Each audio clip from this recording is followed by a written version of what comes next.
Hai, jumpa lagi dengan Dio Donghua.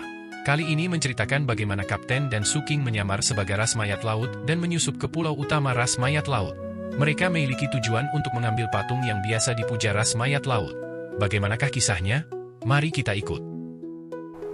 Jangan lupa like dan subscribe ya.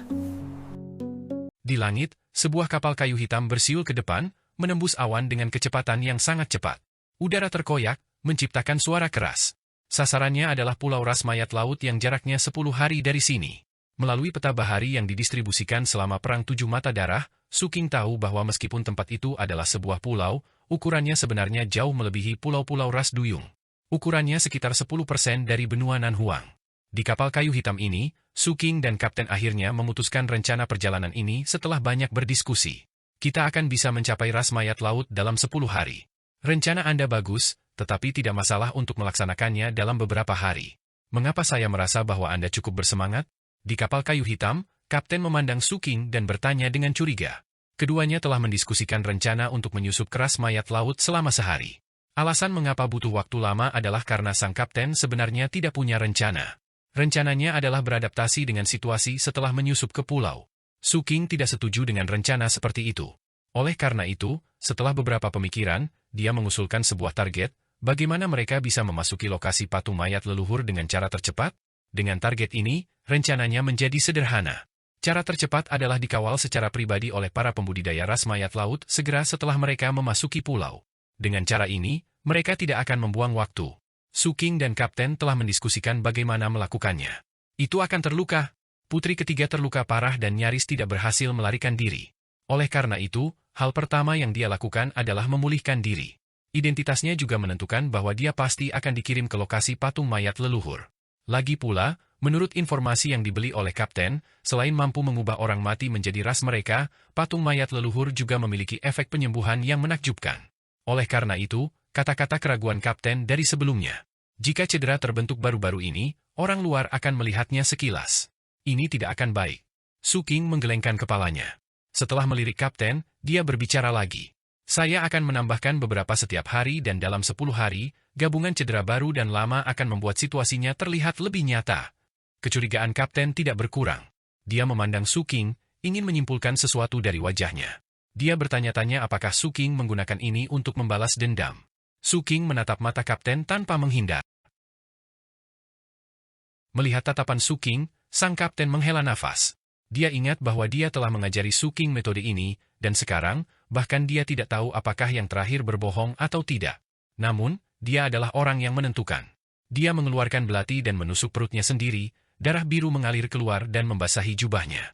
Itu hanya hal kecil. Apa masalahnya? Kapten berkata dengan acuh tak acuh dan bahkan menggigit apel itu. Suking menggelengkan kepalanya. Kapten, luka yang disebabkan oleh diri sendiri berbeda dengan luka yang disebabkan oleh orang lain. Untuk rencana kami, Anda harus sedikit menderita. Biarkan saya membantu Anda dengan ini. Kapten berhenti mengunyah apel dan memelototi Suking. Suking menatap mata Kapten dengan serius. Setelah hening sejenak, sang Kapten menghela nafas dan melemparkan belati di tangannya, membuka lebar tangannya. Datang. Suking sedikit tersenyum. Setelah dia berjalan lebih dekat dengan belati, dia menusuk perut Kapten. Setelah itu, dia menariknya keluar dan menusuk lagi. Dia merasakan kenyamanan yang tak terlukiskan saat dia melakukan ini. Napas Kapten tergesa-gesa saat dia menahan rasa sakit. Suking mengeluarkan belati dan menusuk paha Kapten. Dia kemudian membanting dada Kapten dengan kekuatan seni transformasi laut. Kapten memuntahkan seteguk darah dan wajahnya menjadi pucat. Suking tidak berhenti dan terus menebas dengan cepat. Segera, seluruh tubuh Kapten berlumuran darah. Dia tampak sangat sengsara dan lemah. Cukup, Suking. Suking berhenti dengan sedikit penyesalan. Hatinya terasa sangat lega setelah menebas sang Kapten. Setelah dia berhenti, dia melihat ke kaki kiri Kapten dan bertanya-tanya apakah dia harus memotongnya besok. Melihat tatapan Suking mendarat di kakinya, kelopak mata Kapten berkedut. Dia melihat Suking dari atas ke bawah dan tiba-tiba berbicara. Wakil Su, sebagai pelindung Dao, pelindungmu, sang putri, terluka sangat parah, tapi sebenarnya kamu baik-baik saja. Ini tidak masuk akal. Senyum Suking membeku. Jadi, untuk menyelesaikan rencana besar kita, kamu juga harus sedikit menderita. Tidak apa-apa, aku akan membantumu. Bibir Kapten meringkuk menjadi senyuman yang bukan senyuman. Hatinya dipenuhi dengan antisipasi saat dia mengambil kembali belati dari Su King dan menusukkannya dengan keras ke paha Su King. Su King ingin menghindar tetapi dia harus mengakui bahwa apa yang dikatakan kapten itu masuk akal. Karena itu, dia menarik napas dalam-dalam dan bertahan.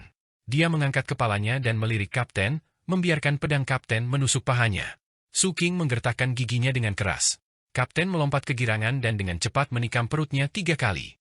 Ada juga noda darah di lehernya dan ada tanda di dekat banyak organ penting di tubuhnya.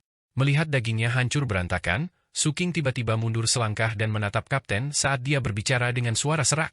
Kaki kananmu banyak yang cedera tapi kaki kirimu tidak. Ini tidak masuk akal. Saat dia berbicara, Su King melambaikan tangannya dan belati muncul, menusuk kaki kiri kapten. Kapten memamerkan giginya dan menikam Su King lagi. Sama seperti itu, mereka berdua saling serang. Setelah sekian lama, mereka berdua berhenti dan terengah-engah sambil bersandar di pegangan tangga. Keduanya terlihat terluka parah. Su King, kurasa tidak perlu terluka setiap hari. Kita harus kabur saat dikejar, kan? Kata kapten lemah. Itu benar. Kami dapat melarikan diri selama 7-8 hari sebelum kami tertangkap lagi. Su King mengangguk setuju. Dia memikirkannya dan bertanya. Juga, setelah kita memasuki wilayah ras mayat laut, begitu kita ditemukan oleh mereka dan identitas kita terungkap, rencana apa yang harus kamu lakukan untuk melarikan diri? Ketika sang kapten mendengar ini, dia mengangkat alisnya dan mengeluarkan apel yang setengah dimakan itu. Dia mengambil gigitan besar dan tersenyum bangga. Wakil Kapten Su, mengenai masalah ini, saya punya rencana untuk melarikan diri tetapi Anda tidak perlu terlalu khawatir. Ketika Anda mempertaruhkan hidup Anda, itu perlu sedikit untuk memuaskan, jadi jagalah diri Anda dengan baik. Namun, melihat bahwa kamu adalah bawahanku, bukan berarti aku tidak bisa memberitahumu. Namun, ini adalah rahasia terbesar saya. Harganya 1.000.000 batu roh? Su King melirik kapten itu dalam-dalam. Ekspresi tercela di wajah pihak lain menyebabkan Su King menghilangkan pemikiran untuk menjual jimat gangguan teleportasi kepadanya. Dia merasa tidak perlu. Kapten terkejut saat melihat Su King diam saja. Dia melirik Su King dan merasa bahwa Su King harus memiliki cara untuk melarikan diri. Namun, dia merasa bahwa apapun metode yang terakhir digunakan, itu tidak akan sekuat miliknya. Ketika saatnya tiba dan dia membutuhkan bantuanku, aku akan mendapatkan 1.000.000 batu roh. Memikirkan hal ini, sang kapten merasa nyaman. Begitu saja, waktu berlalu dan segera, 7 hari berlalu. Kapal itu hanya berjarak 3 hari dari wilayah Sea Corps Race. Selain bermeditasi di kapal, Su King dan kapten akan berkomunikasi satu sama lain. Kapten ingin Su King lebih alami, jadi dia akan memberitahunya beberapa hal tentang perlombaan mayat laut. Kita hampir selesai membicarakan perlombaan mayat laut. Izinkan saya memberitahu Anda tentang putri ketiga ini. Gadis ini juga orang yang menyedihkan. Pada kenyataannya, dia membenci Sea Corps Race bahkan lebih dari Seven Blood Ace. Itu sebabnya saya memberitahu Anda sebelumnya bahwa dia akan membantu kami. Kapten melihat tas penyimpanannya. Di dalamnya ada putri ketiga dari ras mayat laut. Putri ketiga ini lahir di ras manusia. Bakat ayahnya sangat mencengangkan. Saat itu, dia dikenal sebagai pilihan surga yang memiliki kesempatan untuk berjalan di jalur raja dan penguasa kuno. Namun, dia mengkhianati ras dan secara sukarela berubah menjadi mayat laut. Setelah dia berubah menjadi mayat laut, kultivasinya meningkat pesat. Dia secara pribadi ditunjuk sebagai Raja Mayat Laut generasi ini oleh leluhur ras mayat laut. Raja ras mayat laut ini memupuk seni kultivasi khusus dari ras mayat laut. Ini disebut seni pemutus emosi tertinggi. Dia bahkan mengembangkannya secara ekstrim dan memahami domain yang disebut kesedihan yang terlupakan. Jelas semuanya sudah direncanakan dan dipersiapkan. Saat itu, ketika dia mengkhianati rasnya, dia membawa pergi istri dan ketiga putrinya dan menyegel mereka di wilayah ras mayat laut, mengubahnya menjadi Dao Severing Spirits. Sederhananya, setiap kali Raja ras mayat laut itu memutuskan kerabatnya, itu akan menyebabkan kultivasinya menembus kemacetan. Dia membunuh istri, putri sulung, dan putri keduanya bertahun-tahun yang lalu di depan putri bungsunya, yang mulia ketiga. Alasan mengapa dia tidak mati adalah karena raja itu belum mencapai kemacetan lagi. Ini juga mengapa aku menyeretnya. Gadis ini terlihat konyol tapi inilah yang dia pelajari untuk melindungi dirinya sejak muda. Nyatanya, kebenciannya pada ayahnya telah lama mencapai titik ekstrim dan jauh lebih padat daripada kebencian 7 pupil darah kita terhadap ras mayat laut. Jadi, dia selalu suka membuat masalah. Dia hanya ingin mencari kematian dan dibebaskan sementara. Saya mengingatkannya untuk tidak menimbulkan masalah kali ini tetapi itu tetap tidak berguna. Keinginan gadis ini untuk mati telah meresap jauh ke dalam jiwanya. Sebenarnya, menurut informasi yang saya beli, dia telah meninggal 7-8 kali selama bertahun-tahun. Sayangnya, setengah dari jiwanya diambil oleh ayahnya dan disimpan di sisinya. Dia bisa diciptakan kembali kapan saja, Jadi meskipun dia mati di luar, itu bukan masalah besar. Ekspresi Suking berubah saat dia terus mendengarkan Kapten. Ada kalimat dalam informasi yang saya beli. Pernah dikatakan oleh Raja Ras Mayat Laut ini. Dengarkan baik-baik. Dunia fana telah mencoreng lukisan itu, kuas tidak dapat menghilangkan tahun-tahun yang berlalu, dan rasa kesepian tertinggal, bagaimana kesedihan bisa dilupakan. Kata-kata ini bergema di kapal dan kesedihan yang tak terlukiskan menyebar ke segala arah. Suking tetap diam. Di dunia ini di bawah wajah dewa yang terfragmentasi, setiap orang memiliki cerita mereka sendiri, dan kebanyakan dari mereka tragis. Tindakan membunuh kerabat seseorang untuk mencapai dao ini tampak tragis tetapi tidak ada apa-apanya mengingat apa yang telah dilihat Suking sejak dia masih muda. Namun, dia tetap mengeluarkan pil obat penyembuh dan melemparkannya ke Kapten. Kapten tercengang dan berbicara dengan heran. Apa yang sedang kamu lakukan? Apakah Anda mengatakan bahwa luka saya serius dan ingin saya menggunakannya untuk pulih? Ini untuk putri ketiga, kata Suking dengan tenang. King kecil, jadi ada kalanya kamu bisa bersikap lembut. Kapten memandang Suking dengan senyum palsu dan mengukur pil obat di tangannya. Apakah kamu menyukai putri ketiga? Apakah Anda benar-benar siap untuk menjadi mainan anak laki-lakinya? Suking tanpa ekspresi melihat ekspresi tercela sang kapten tanpa berbicara. King kecil, apakah kamu melihatku atau putri ketiga tercintamu? Iya, jika para murid perempuan di sekte itu mengetahuinya, mereka mungkin akan menangis. Semakin banyak kapten berbicara, semakin bahagia dia. Dia menyingkirkan pil obat dan mengeluarkan jeruk keprok, mengupasnya dan memakannya. Melihat Suking mulai cemberut, dia ingin melanjutkan tetapi diinterupsi oleh Suking. Putri, kita akan mencapai ras mayat laut dalam 3 hari. Beberapa lukamu akan muncul lagi. Kata-kata kapten tersangkut di tenggorokannya saat Suking berjalan ke arahnya. Dia mengeluarkan belati dan menusuk perut kapten. Kapten mengertakkan gigi dan menarik napas dalam-dalam. Dia juga mengeluarkan belati dan menatap Suking. Kamu, pelindung daoku, juga perlu menderita lebih banyak luka. Saat dia berbicara, dia ingin menikam Suking tetapi Suking mundur. Putri, kultivasi Anda hanya di alam kondensasi Ki yang disempurnakan dan kecepatan pemulihan Anda sangat lambat. Aku akan melindungimu. Di bawah keadaan dikejar sepanjang jalan, luka Anda semakin serius dan Anda tidak dapat menyembuhkan diri sendiri. Sebagai kultivator foundation building, kecepatan pemulihan saya sangat bagus, jadi saya tidak membutuhkan lebih banyak cedera. Itu terlalu palsu. Kapten tertegun sejenak. Mengambil keuntungan dari keadaan tertegun sang kapten, Suking naik dan menebas lagi dan lagi. Pada akhirnya, sang kapten mencengkeram perutnya dan mengelak, memelototi Suking. Namun, menghadapi ekspresi serius Suking, dia menghela nafas. Putri dan pelindung Dao dikejar, tapi tidak mungkin kita tidak punya waktu untuk istirahat, terutama saat kita akan mencapai wilayah perlombaan mayat laut. Para pengejar memiliki beberapa keberatan, jadi mereka tidak mengejar kita. Suking memikirkannya dan menjawab, ya, tapi semakin dekat kita ke wilayah klan, semakin serius luka lama sang putri. Dia berada di ambang kematian, jadi dia dikirim ke area terlarang untuk segera memulihkan diri. Kapten memiliki ekspresi pahit di wajahnya saat dia melihat lukanya dan kemudian ke Suking. Di bawah ekspresi serius Suking, dia menghela nafas panjang dan menutup matanya. Suking merasa nyaman di hatinya. Dia pergi dan menikam Kapten 5 kali lagi, menyebabkan Kapten terlihat sangat terluka parah dan lemah. Baru kemudian dia mengakhiri pengejaran ini. Waktu perlahan berlalu begitu saja. Segera, 3 hari berlalu. Kapal kayu hitam yang mereka tumpangi akhirnya mendekati wilayah ras mayat laut. Ketika benua pulau ras mayat laut muncul di hadapannya, ekspresi Suking berubah serius. Dia mengambil napas dalam-dalam dan memeriksa tubuhnya. Setelah memastikan bahwa tidak ada yang salah, dia masih khawatir, jadi dia membuat bayangan itu memancarkan aura ras mayat laut. Dengan cara ini, Suking pada dasarnya tidak berbeda dengan ras mayat laut. Faktanya, dengan gagak emas merawat segalanya, dia sendiri bisa memancarkan beberapa racun mayat bawaan ras mayat laut. Di bawah penyembunyian ini, penyamarannya bisa dikatakan sempurna. Meskipun Kapten tidak memiliki metode ini, dia jelas telah mempersiapkan ini sejak lama. Oleh karena itu, Suking tidak khawatir tentang paparannya. Saya akhirnya melarikan diri, saya telah kembali ke rumah. Kapten mencengkeram perutnya dan bersandar di pagar dengan lemah.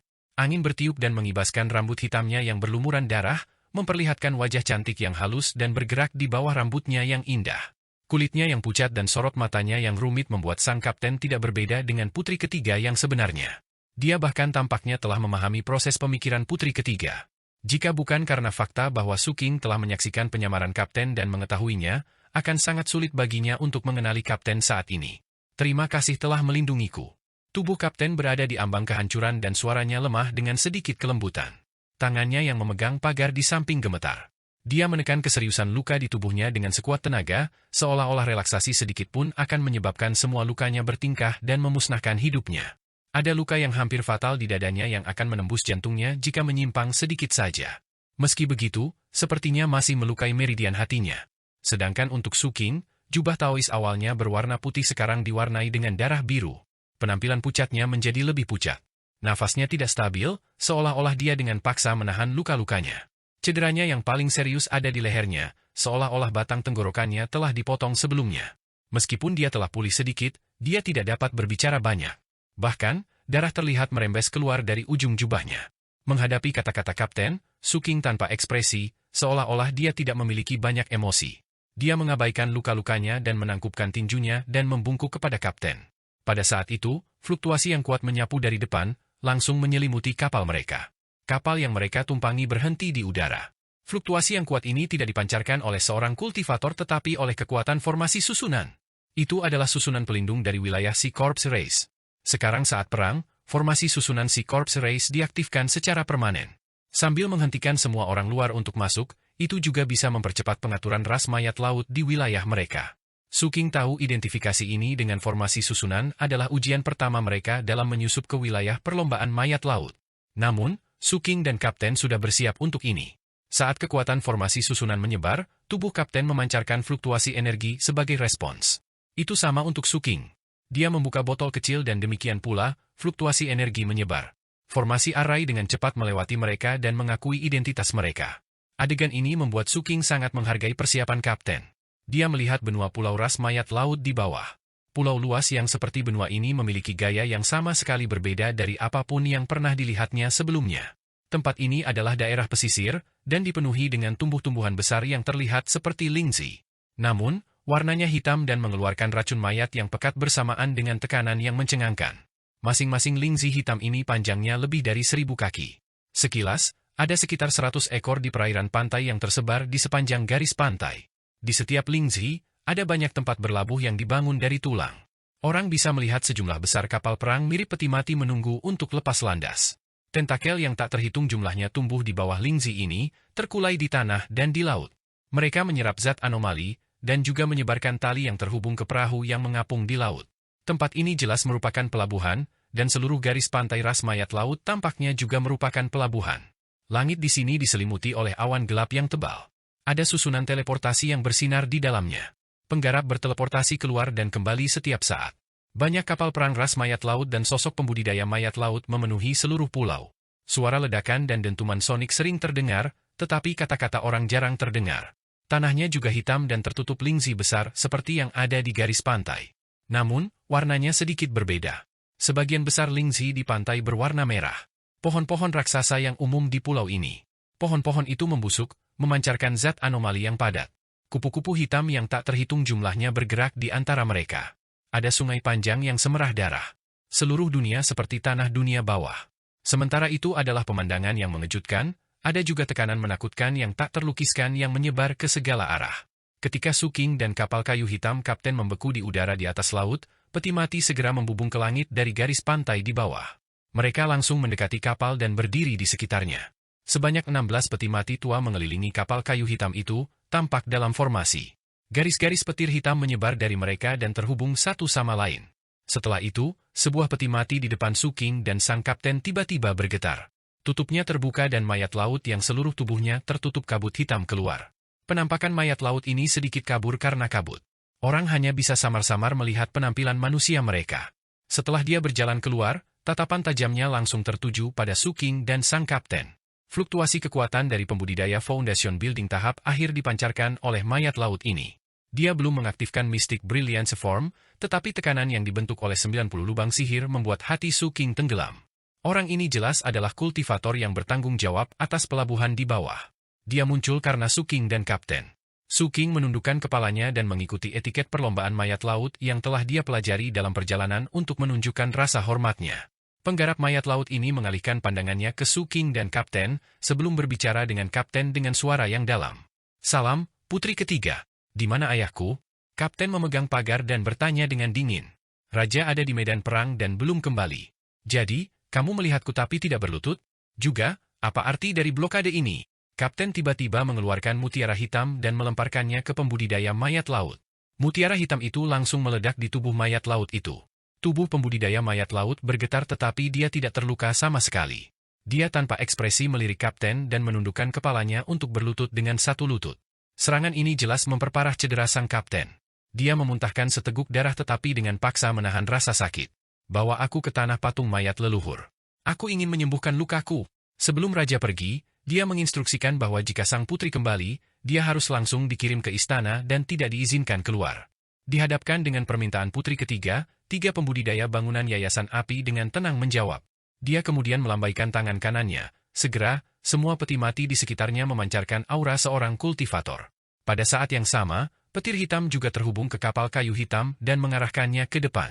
Adegan ini tidak keluar dari ekspektasi Su King dan Kapten, dan rencana mereka termasuk solusi untuk itu. Kapten memuntahkan seteguk darah. Keadaannya yang lemah dan tanda-tanda hampir mati terungkap dengan jelas. Dia memandangi pembudidaya mayat laut 3 api dan tiba-tiba tersenyum manis. Baiklah, tidak apa-apa jika aku mati di istana. Dengan cara ini, setelah saya hidup kembali, saya akan memiliki alasan untuk melahap Anda dan semua orang di tim Anda. Akan menyenangkan. Ayo cepat. Kapten yang menyamar sebagai putri ketiga memiliki senyum manis di wajahnya yang sangat cantik dan polos. Namun, makna di balik kata-katanya sangat menyeramkan. Seolah-olah ada kebencian yang tersembunyi dan kegilaan yang perlahan menyebar, menyebabkan pembudidaya Foundation Building mayat laut tahap akhir berhenti di jalurnya. Dia tahu kepribadian putri ketiga dan mengerti bahwa dia mencari kematian dengan pergi keluar berkali-kali. Dia juga tahu bahwa setiap kali putri ketiga dihidupkan kembali, raja akan mengatur agar beberapa rakyatnya dimakan oleh putri ketiga untuk mempercepat proses kebangkitan. Dia terdiam sesaat sebelum menatap Su King. Kamu bisanya sekarang. Ekspresi Su King dingin dan racun mayat di tubuhnya menyebar, membentuk badai tak terlihat di sekitarnya. Suaranya serak saat dia berbicara. Mencoba merebut kreditku? Hampir pada saat Su King selesai berbicara, sebuah peti mati hitam di belakangnya tiba-tiba terbuka dan seorang pembudidaya mayat laut bergegas keluar. Fluktuasi 2 bola api kehidupan meletus dan kecepatannya sangat cepat sehingga mereka langsung mendekati Su King. Mayat laut perempuan ini adalah orang duyung ketika dia masih hidup. Begitu dia mendekati Su King, dia segera mencoba untuk menekannya. Jelas, pembudidaya mayat laut Foundation Building tahap akhir ingin merebut pujian Su King karena mengawal sang putri kembali. Tatapan Su King dingin. Begitu wanita merfolk mendekat, dia membanting tubuhnya ke belakang dan bertabrakan dengannya. Segera setelah tabrakan itu, Su King mencengkeram wanita putri duyung itu. Ekspresi wanita merfolk berubah. Pikirannya terguncang oleh kekuatan fisik Su King dan api kehidupan di tubuhnya bergoyang. Dia segera mundur. Namun, kecepatan Su King terlalu cepat. Saat dia mencengkeramnya, kekuatan isap sepertinya menyebar, menyebabkan gerakan wanita duyung itu membeku. Detik berikutnya, Su King bergerak dan tiba di depan wanita itu dalam sekejap mata. Tangan kanannya menembus dadanya dan meraih jantungnya, meremasnya dengan kejam. Memadamkan. Jantung pembudidaya mayat laut merfolk runtuh. Meskipun ras mayat laut tidak peka terhadap rasa sakit, luka seperti itu masih membuatnya menangis sedih. Namun, pembudidaya wanita ini juga tidak sederhana. Matanya dipenuhi dengan kekejaman saat dia menggigit leher Su King. Ini adalah metode yang biasa digunakan oleh mayat laut. Giginya yang tajam hendak menyentuh Su King, ketika Su King mencibir dan membenturkan kepalanya ke mulut kultivator wanita. Dengan suara retak, gigi wanita itu roboh dan wajahnya rusak parah. Tangisan yang bahkan lebih sedih terdengar. Ekspresi Su King berubah menyeramkan saat dia juga membuka mulutnya dan menggigit leher mayat laut merfolk. Gigitan ini sangat kuat, menyebabkan sebagian leher mayat laut duyung langsung robek. Saat dia menarik napas, zat anomali padat dengan gila-gilaan melonjak ke tubuh Su King dari tubuh mayat laut duyung. Mayat laut merfolk ingin berjuang tetapi Su King mencengkeramnya erat-erat. Dia menahannya dan terus menyerap energinya. Seluruh proses hanya berlangsung selama 6 hingga 7 napas waktu sebelum seluruh tubuh mayat laut putri duyung betina kehabisan zat anomali. Api kehidupannya padam dan lubang sihirnya mengering. Seluruh tubuhnya berubah menjadi mayat kering dan jatuh ke samping. Dia belum mati dan masih berkedut. Ah, betapa menyenangkan. Mengapa nona muda ini kempis? Sang kapten tersenyum manis dan berjalan terhuyung-huyung ke mayat laut putri duyung betina. Su King berbalik dan melihat ketiga pembudidaya mayat laut Foundation Building yang berdiri di udara. Biarkan aku menelan 9 lagi. Saya bisa memberi Anda pujian. Masih ada darah biru di sudut mulut Su King. Tatapannya dingin dan tanpa emosi.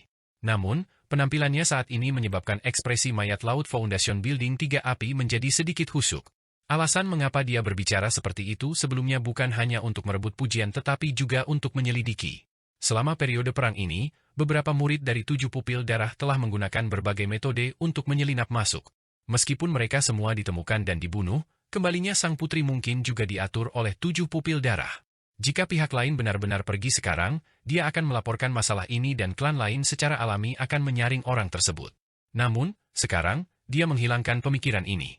Formasi susunan telah mengkonfirmasi identitas sang putri.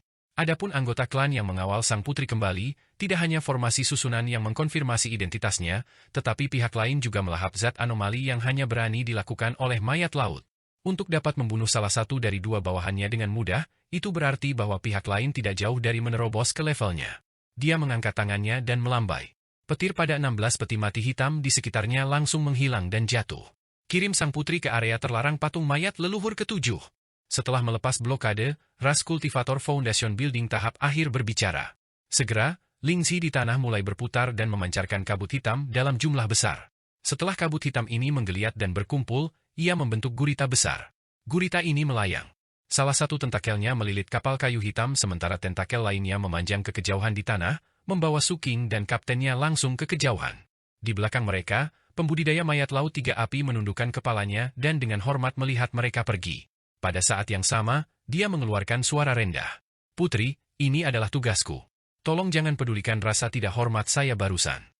Dengan itu, pembudidaya mayat laut 3 api menggigit salah satu jarinya dan melemparkannya ke depan.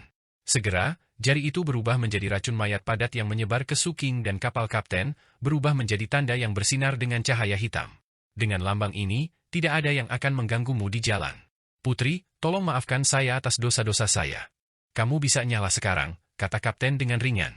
Terima kasih Tuan Putri. Kultivator gedung Yayasan 3 Api mengucapkan terima kasih sebelum pergi. Dia kembali ke garis pantai dan terus menjaga dari musuh asing. Begitu saja, kapal yang ditumpangi Suking dan kaptennya dibawa dengan sangat cepat oleh gurita yang sedang berlari. Itu terus mendekati lokasi patung mayat leluhur ke-7. Pada kenyataannya, mereka telah merencanakan ini juga. Ada total 9 patung mayat leluhur di ras mayat laut. Mereka tersebar di berbagai daerah dan dijaga ketat. Letak patung mayat leluhur ke-7 relatif dekat dengan laut dan agak jauh dari kota kerajaan, sehingga menjadi pilihan pertama sang kapten dalam rencananya. Yang terpenting, menurut informasi yang dibeli oleh kapten, ahli inti emas dari perlombaan mayat laut yang menjaga patung mayat leluhur ke-7 dipindahkan ke medan perang karena mereka terdesak di garis depan. Yang menjaganya sekarang hanya memiliki basis kultivasi dari ranah bangunan yayasan yang disempurnakan. Suking awalnya ragu-ragu, tetapi kapten menjamin bahwa tidak ada yang salah dengan informasi tersebut, jadi Suking tidak banyak bertanya. Saat mereka bergerak maju dan memasuki pedalaman, dunia perlombaan mayat laut ini sepenuhnya diungkapkan kepada Suking dan kaptennya. Tanahnya gelap gulita dan ditutupi rumput hitam yang tak terhitung jumlahnya. Rerumputan ini mengandung zat anomali yang sangat padat, menyebabkan tempat ini tidak berbeda dengan zona terlarang yang pernah dikunjungi Suking. Bagi ras mayat laut, tanah dengan zat anomali padat seperti itu secara alami adalah tanah suci. Namun, bagi pembudidaya lain yang menyerap energi roh, tempat ini setara dengan tanah beracun. Selain itu, begitu mereka tinggal di sini terlalu lama dan zat anomali dalam tubuh mereka terakumulasi tanpa kendali, kemungkinan mutasi akan meningkat tanpa batas. Namun, sang kapten jelas memiliki metode untuk mengabaikan racun zat anomali untuk waktu yang singkat. Suking tidak tahu mengapa, tetapi dia merasa ada kemungkinan besar itu ada hubungannya dengan daging dengan keilahian. Jelas, episode di Pulau Binding bukanlah tindakan gila pertama sang kapten. Dia seharusnya melakukan hal-hal gila berkali-kali. Suking juga melihat bahwa selain rumput hitam, Lingzi berwarna darah, dan pohon-pohon tinggi yang layu, ada juga sungai berwarna darah. Meskipun langit gelap gulita, itu tidak mempengaruhi penglihatan seseorang. Ada banyak mata di awan dan mata ini semuanya merah. Setiap kali mereka membuka, cahaya akan menyebar ke tanah. Saat mereka membuka dan menutup pada waktu yang berbeda, tanah yang ditutupi oleh langit hitam ini selalu terang. Meskipun pencahayaannya redup, cukup bagi para pembudidaya untuk mengamati sekelilingnya. Adapun apa mata ini, Suking segera tahu jawabannya. Dia melihat mata merangkak keluar dari awan, memperlihatkan tubuh ikan besar yang membusuk. Ikan ini memiliki tentakel di kepalanya dan mata di ujung tentakelnya. Itu tidak bisa dilihat ketika ditutup tetapi ketika dibuka, itu memancarkan cahaya seperti lentera. Ikan-ikan ini padat di awan di langit ras mayat laut. Mereka kadang-kadang tenggelam dan terbang di udara, menyebabkan cahaya terus menyebar. Adegan ini membuat Suking merasa sangat aneh. Pada saat yang sama, dia juga melihat banyak mayat laut. Anggota ras ini berasal dari semua jenis ras, yang sebagian besar belum pernah dilihat Suking sebelumnya. Saat mereka bergerak maju, Suking juga melihat pemandangan yang membuat pikirannya bergetar. Itu adalah sebidang tanah. Semua lingzi dan pohon raksasa di tanah telah dibabat. Ketika gurita melewati daratan, Suking melihat sejumlah besar mayat laut menggali di tanah. Bagian yang telah digali tampak seperti telapak tangan. Namun, telapak tangan ini terlalu besar, berukuran beberapa ribu kaki. Itu tampak seperti kuburan raksasa kuno. Saat tanah digali dan daging yang membusuk terungkap, Suking melihat lebih banyak mayat laut berkumpul di sana.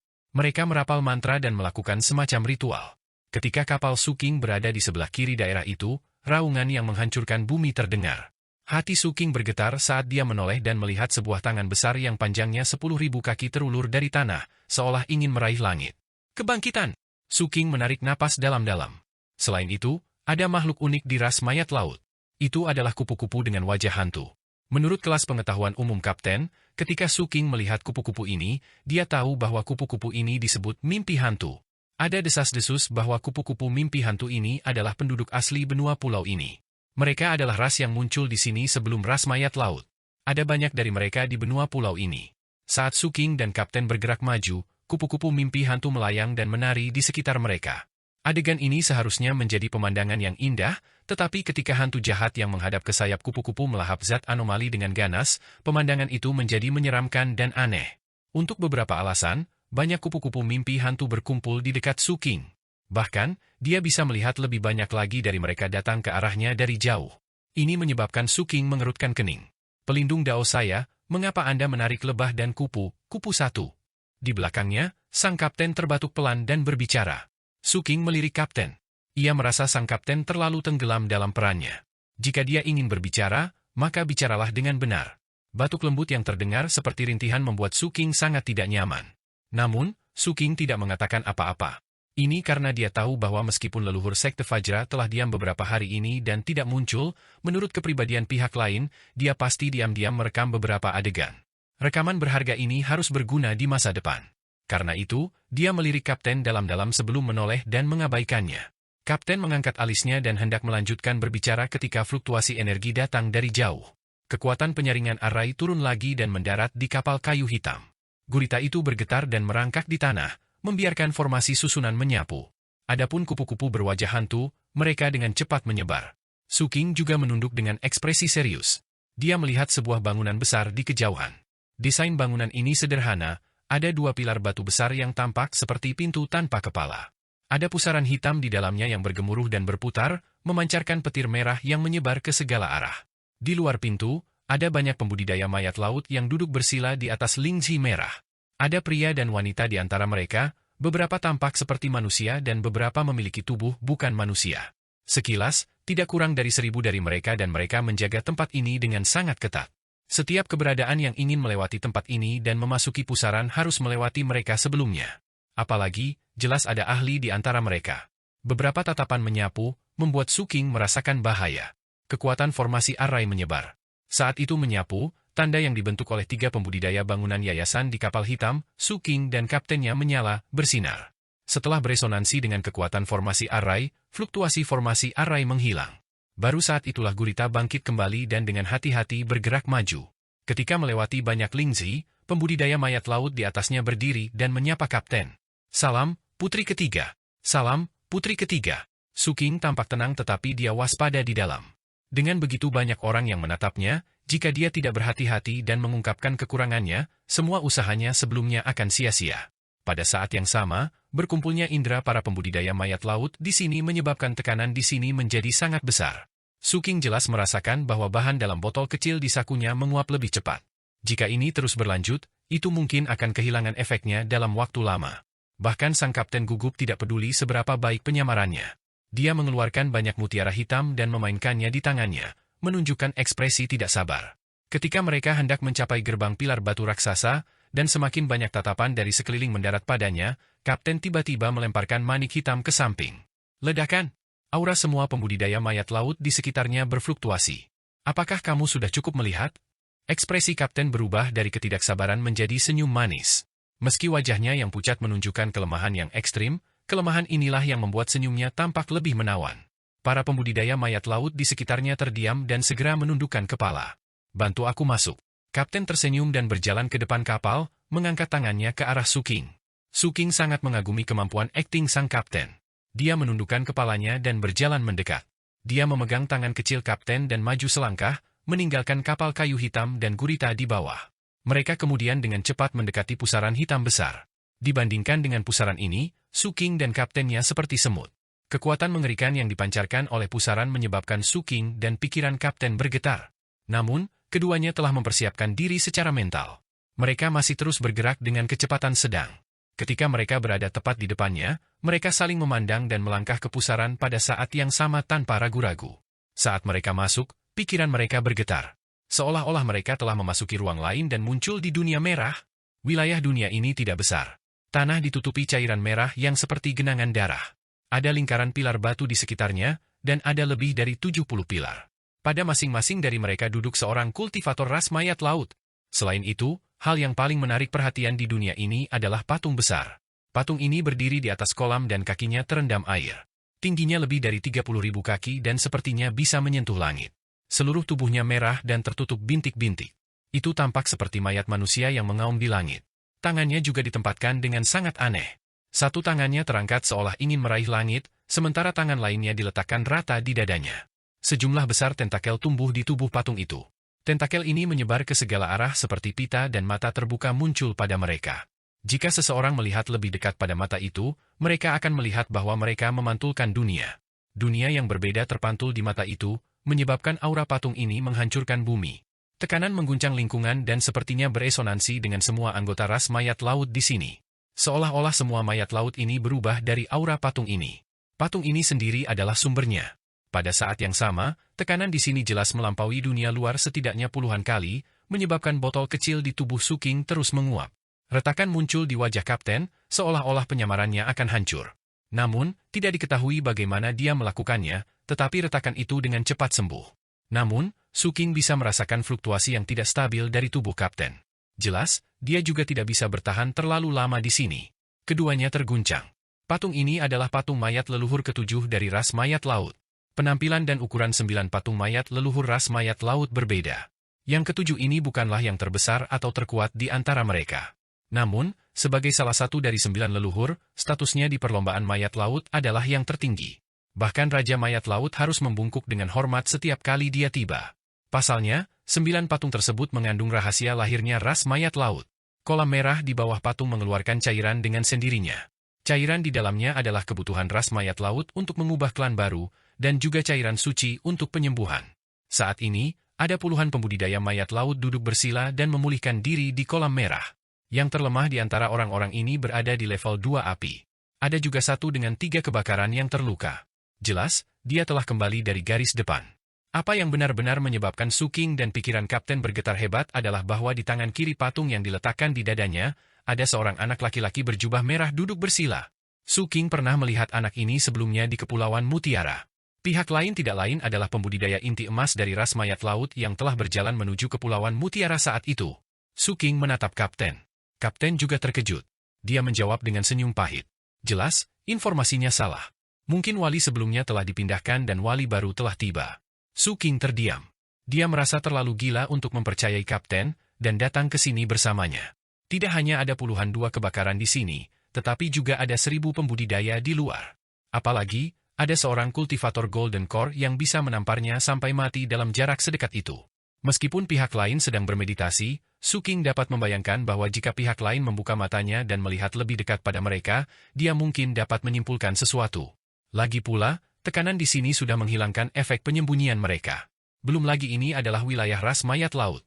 Itu mungkin bagi lebih banyak ahli untuk muncul dengan sedikit gangguan. Su King menarik napas dalam-dalam dan menekan kegugupan di hatinya, mengubahnya menjadi tekad. Dia menggertakkan giginya dengan ganas. Karena dia ada di sini, dia harus mendapatkan beberapa keuntungan apapun yang terjadi. Pada saat yang sama, dia juga menyadari kegilaan di mata sang kapten. Keduanya saling memandang dan berjalan ke depan pada saat bersamaan. Kolam itu berjarak sekitar 1000 kaki dari tempat mereka berada. Saat mereka berjalan, tangan mayat yang membusuk terangkat dari tanah. Tangan-tangan ini tidak melilit mereka. Sebaliknya, mereka seperti anak tangga untuk menginjakkan kaki. Su King dan kapten perlahan mendekati kolam. Ketika mereka tiba, tidak banyak pembudidaya mayat laut di sekitar pilar yang membuka mata mereka. Hanya sedikit yang membuka mata mereka dan mengalihkan pandangan mereka ke arah Su King dan kapten. Setelah memperhatikan putri ketiga, mereka menarik pandangan mereka satu demi satu. Adapun bocah Golden Core, dia juga tidak membuka matanya. Ini menyebabkan Su King menghela nafas lega. Dia melihat sang kapten dengan cepat melangkah ke dalam kolam dan menemukan tempat yang dekat dengan kaki patung itu. Setelah dia duduk bersila, dia kadang-kadang mengubah posisinya, ingin menyentuh patung itu sepenuhnya. Su King juga melangkah ke kolam. Begitu dia masuk, dia merasakan kekuatan aneh yang tersimpan di kolam. Itu bukan energi roh atau zat anomali. Itu lebih seperti makanan murni yang juga mengandung kekuatan jiwa, menyebabkan lubang ajaib di tubuh Su King bergetar samar hanya dengan berjalan masuk. Ini segera memungkinkan Su King untuk memastikan bahwa kolam ini memang sangat membantu dalam membuka lubang ajaib. Dia dengan cepat duduk dan mengalihkan pandangannya ke para pembudidaya mayat laut di sekitarnya yang sedang memulihkan diri. Dia kemudian dengan hati-hati mencoba menyerap kekuatan itu. Su King tahu bahwa dia tidak bisa membuka lubang sihirnya di sini. Kalau tidak, fluktuasi yang dipancarkan akan terlalu jelas dan dia akan ditemukan dalam sekejap. Oleh karena itu, metode terbaik adalah menyimpan kekuatan ini. Dia akan menyimpan energi yang cukup di tubuhnya dan membuka lubang sihirnya saat dia keluar. Berapa banyak lubang ajaib yang bisa dia buka bergantung pada seberapa banyak yang bisa dia simpan di sini. Tekad muncul di mata Su King saat dia mengedarkan basis kultivasi di tubuhnya. Segera, jejak energi berwarna darah mengalir ke tubuhnya dari kolam dan perlahan berkumpul di dantiannya. Segera setelah cairan roh merah ini muncul di dantiannya, itu memancarkan kekuatan yang menggetarkan jiwa, menyebabkan lubang ajaib di tubuh Su King yang belum dibuka terus bergetar. Keinginan kuat muncul di hati Su King. Su King menahan napasnya dan dengan hati-hati memeriksa sekelilingnya sebelum melanjutkan untuk menyerap. Perasaan mencuri di bawah hidung musuh, tempat di mana patung mayat leluhur ketujuh berada sangat sepi. Biasanya, tidak ada fluktuasi energi yang intens di sini, dan ras mayat laut tidak mengizinkan anggota klan mereka membuat terobosan di dekat patung. Karenanya, kesunyian di sini seperti ini sepanjang tahun. Penyembuhan di sana membutuhkan kualifikasi. Kecuali seseorang memiliki status tinggi, hanya mereka yang telah memberikan kontribusi pada ras yang akan diizinkan datang ke kolam darah di bawah patung untuk menyembuhkan luka mereka. Ini juga menyebabkan relatif sedikit pembudidaya di sini. Ada lebih banyak orang sekarang karena perang. Namun, meski begitu, kesunyian di sini masih seperti biasa. Tidak ada yang berani tidak sopan di sini. Pada saat yang sama, ada beberapa kasus orang luar yang menyusup ke tanah suci ras mayat laut. Lagi pula, di bawah lapisan perlindungan dan dengan penyaringan formasi susunan, sangat sulit untuk menerobos masuk. Bukan karena kasus infiltrasi tidak ada. Dalam sejarah ras mayat laut, hal seperti itu telah terjadi beberapa kali. Di masa lalu, alasan mengapa orang menyelinap ke tempat ini bukan untuk menyerap genangan darah tapi untuk patung leluhur itu sendiri. 9 patung leluhur ras mayat laut terbuat dari bahan khusus yang jarang terlihat di dunia. Tampaknya hanya 9 patung ini yang memilikinya, sehingga menarik rasa ingin tahu dan perhatian banyak ras. Namun, bahan dari patung leluhur ini sangat kokoh dan bahkan jika sebagian dari patung itu hancur, patung itu dapat pulih dengan cepat. Selain itu, tidak semua orang bisa menekan ras mayat laut, sehingga patung-patung itu terpelihara dengan sempurna. Secara alami, jika kekuatan penyerang mencengangkan, mereka dapat menghancurkan patung itu sepenuhnya. Namun, kebanyakan dari mereka dengan kekuatan yang kuat tidak akan menyusup. Mereka dapat mengandalkan kekuatan mereka untuk meminta kerjasama dari ras mayat laut. Terlebih lagi, begitu bahan dari patung-patung ini meninggalkan pulau ras mayat laut, mereka akan berubah menjadi benda biasa dan kehilangan kedalamannya. Seiring waktu berlalu dan setelah mengalami penjelajahan ras yang kuat berkali-kali, 9 patung ini akhirnya diabaikan oleh yang lain. Selain itu, karena patung-patung itu pulih dengan sendirinya, tampaknya tidak pernah mengalami kerusakan apapun. Ada desas-desus bahwa ras mayat laut awalnya memiliki lebih dari 9 patung leluhur. Hanya saja ras mayat laut hanya bisa mempertahankan 9 sampai sekarang. Namun, bagaimanapun juga, bagi ras mayat laut, patung-patung ini adalah benda suci mereka. Siapapun yang memiliki desain pada benda suci akan diperlakukan sebagai musuh terbesar mereka. Bahkan jika penyusup tidak dapat menyebabkan kerusakan pada benda suci mereka, itu masih merupakan penghinaan di mata ras mayat laut. Infiltrasi terbaru adalah 100 tahun yang lalu. Saat itu penyusup hanya berada di ranah Foundation Building. Dia menggunakan beberapa metode yang tidak diketahui untuk datang ke sini dan menyerap cairan roh dalam jumlah besar sebelum melarikan diri hidup-hidup. Ras mayat laut sangat marah dan mengejar penyusup selama bertahun-tahun. Namun, orang itu sangat berbakat. Setelah lolos dari bahaya demi bahaya, dia diangkat sebagai menantu laki-laki oleh seorang jagoan. Baru pada saat itulah ras mayat laut tidak punya pilihan selain menunda masalah ini. Namun, mereka menjadi lebih waspada setelah itu. Adapun pembudidaya Foundation Building ini saat itu, dia telah bangkit dalam 100 tahun terakhir dan adalah tuan tua ketujuh dari puncak ketujuh dari 7 pupil darah. Hari ini, peristiwa yang pernah terjadi dalam sejarah terjadi di sebelah patung mayat leluhur ketujuh. Su King dengan hati-hati menyerap cairan roh. Jumlah cairan roh berwarna darah yang berkumpul di tubuhnya berangsur-angsur meningkat dan aura yang dipancarkannya membuat lubang sihirnya semakin tamak. Namun, bahaya di sekitarnya dan ahli inti emas membuat Su King sangat berhati-hati. Aku tidak bisa terlalu serakah. Setelah tubuhku penuh, aku akan meninggalkan tempat ini. Su King memperingatkan dirinya sendiri. Melihat tidak ada yang memperhatikannya, kecepatan penyerapannya menjadi lebih cepat. Selain itu, pada saat ini, bayangan diam-diam memasuki kolam. Setelah 100 mata berkedip pada saat yang sama, ia menyesap dengan rasa ingin tahu. Setelah itu, semua matanya menyipit seolah-olah sangat mabuk dan dengan cepat menyerap cairan tersebut. Melihat ini, Su King diam-diam mengeluarkan tongkat besi hitam dan meletakkannya di kolam. Nenek moyang Sekte Fajra jelas terguncang. Setelah menyerap sedikit, matanya juga menyala. Kalian berdua bisa menyerapnya? Apakah cairan roh ini efektif untuk semua orang? Su King terkejut. Setelah beberapa pemikiran, dia diam-diam menggunakan Golden Crow Refinest All Life. Segera, tato totemik yang tercetak di punggungnya bersinar sedikit di bawah kendali Su King. Sejumlah besar cairan merah mengalir ke dalamnya. Adegan ini membuat Su King sangat terkejut. Kapten dengan cepat memperhatikan kecepatan penyerapannya. Matanya menjadi merah karena iri. Kecepatan penyerapan Su King jelas lebih cepat dari miliknya. Ini membuat Kapten merasa malu. Oleh karena itu, setelah melihat sekeliling dan menemukan bahwa tidak ada yang memperhatikan, dia mengeluarkan sebuah botol kecil dan memasukkannya ke dalam air sebelum mengetuknya dengan keras. Segera, sejumlah besar cairan roh berwarna darah mengalir ke dalam botol. Botol ini misterius dan bisa menampung banyak. Namun, itu dengan cepat diisi. Setelah Kapten dengan tenang menyimpannya, dia mengeluarkan yang lain dan mulai menyimpan cairan itu lagi.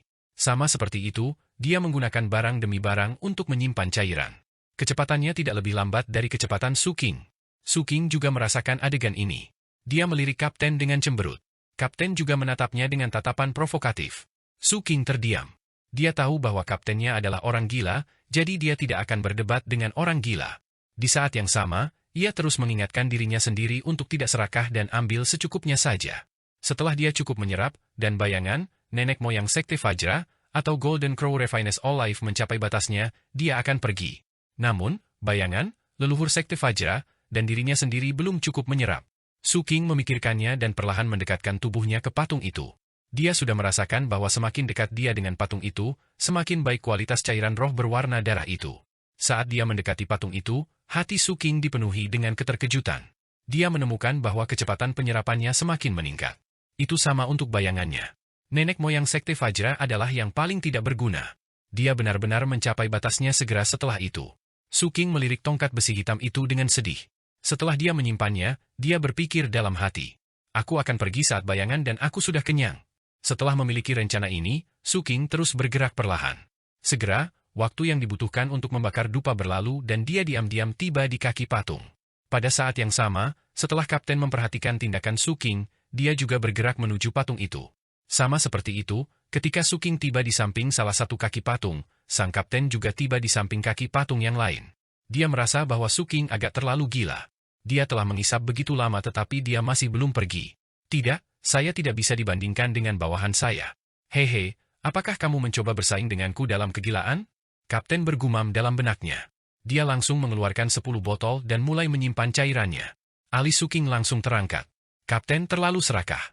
Jika ini terus berlanjut, kita akan mudah terekspos. Aku tidak bisa tinggal di sini terlalu lama. Saya hanya perlu cukup. Saya tidak bisa serakah? Su King bergumam dalam hati dan terus menyerap. Setelah waktu yang dibutuhkan setengah batang dupa untuk terbakar berlalu, dia dengan menyesal menemukan bahwa cairan berwarna darah di tubuhnya telah terkandung secara ekstrim dan tidak dapat dilanjutkan. Meskipun seluruh tubuhnya tampak normal, Su King merasa seolah-olah akan meledak. Di saat yang sama, bayangan itu juga mengirimkan emosi kenyang. Su King merasakan bahwa Golden Crow Refinest All Life miliknya tampaknya mampu menampung lebih banyak. Oleh karena itu, dia menempelkan punggungnya ke patung itu. Aku tidak bisa serakah. Bayangan, tongkat besi, dan aku kenyang. Hanya gagak emas yang tersisa? Su King bergumam dalam hati dan diam-diam mengedarkan Golden Crow Refinest All Life. Punggungnya menekan patung, jadi dengan sirkulasi ini, kekuatan dari patung dan kolam langsung melonjak. Samar-samar, beberapa riak muncul di air sekitarnya. Jantung Su King berdebar kencang saat dia buru-buru menekan kecepatan penyerapannya sebelum riak menghilang. Jantungnya berdegup kencang saat dia perlahan menyerapnya. Mata Kapten melebar saat dia melihat ke arah Suking sebelum menundukkan kepalanya untuk melihat botol-botol di sekelilingnya. Dia menggertakkan giginya dengan keras dan mengeluarkan 10 botol lagi untuk mempercepat penyimpanan. Waktu perlahan berlalu. Setelah waktu yang dibutuhkan untuk membakar dupa, napas Suking tiba-tiba menjadi tergesa-gesa. Dia merasa ada sesuatu yang salah. Pada saat itu, dia bisa merasakan bahwa saat dia melepaskan Golden Crow Refinest All Life pada patung, selain sejumlah besar ki dan kekuatan darah yang melonjak, ada juga bola arus bawah yang terbentuk dengan cepat di lokasi dia ditekan ke patung. Arus bawah ini ada di tubuh patung. Orang luar tidak bisa melihat atau merasakannya. Hanya ketika Suking mengaktifkan Golden Crow Refinest All Life dia bisa merasakannya. Itu memberinya perasaan bahwa dia telah mengumpulkan banyak kotoran selama penyerapan. Kotoran ini tidak dapat meninggalkan patung dan diblokir. Oleh karena itu, mereka terus berkumpul dan memancarkan fluktuasi yang menyebabkan jantung Suking berdetak kencang.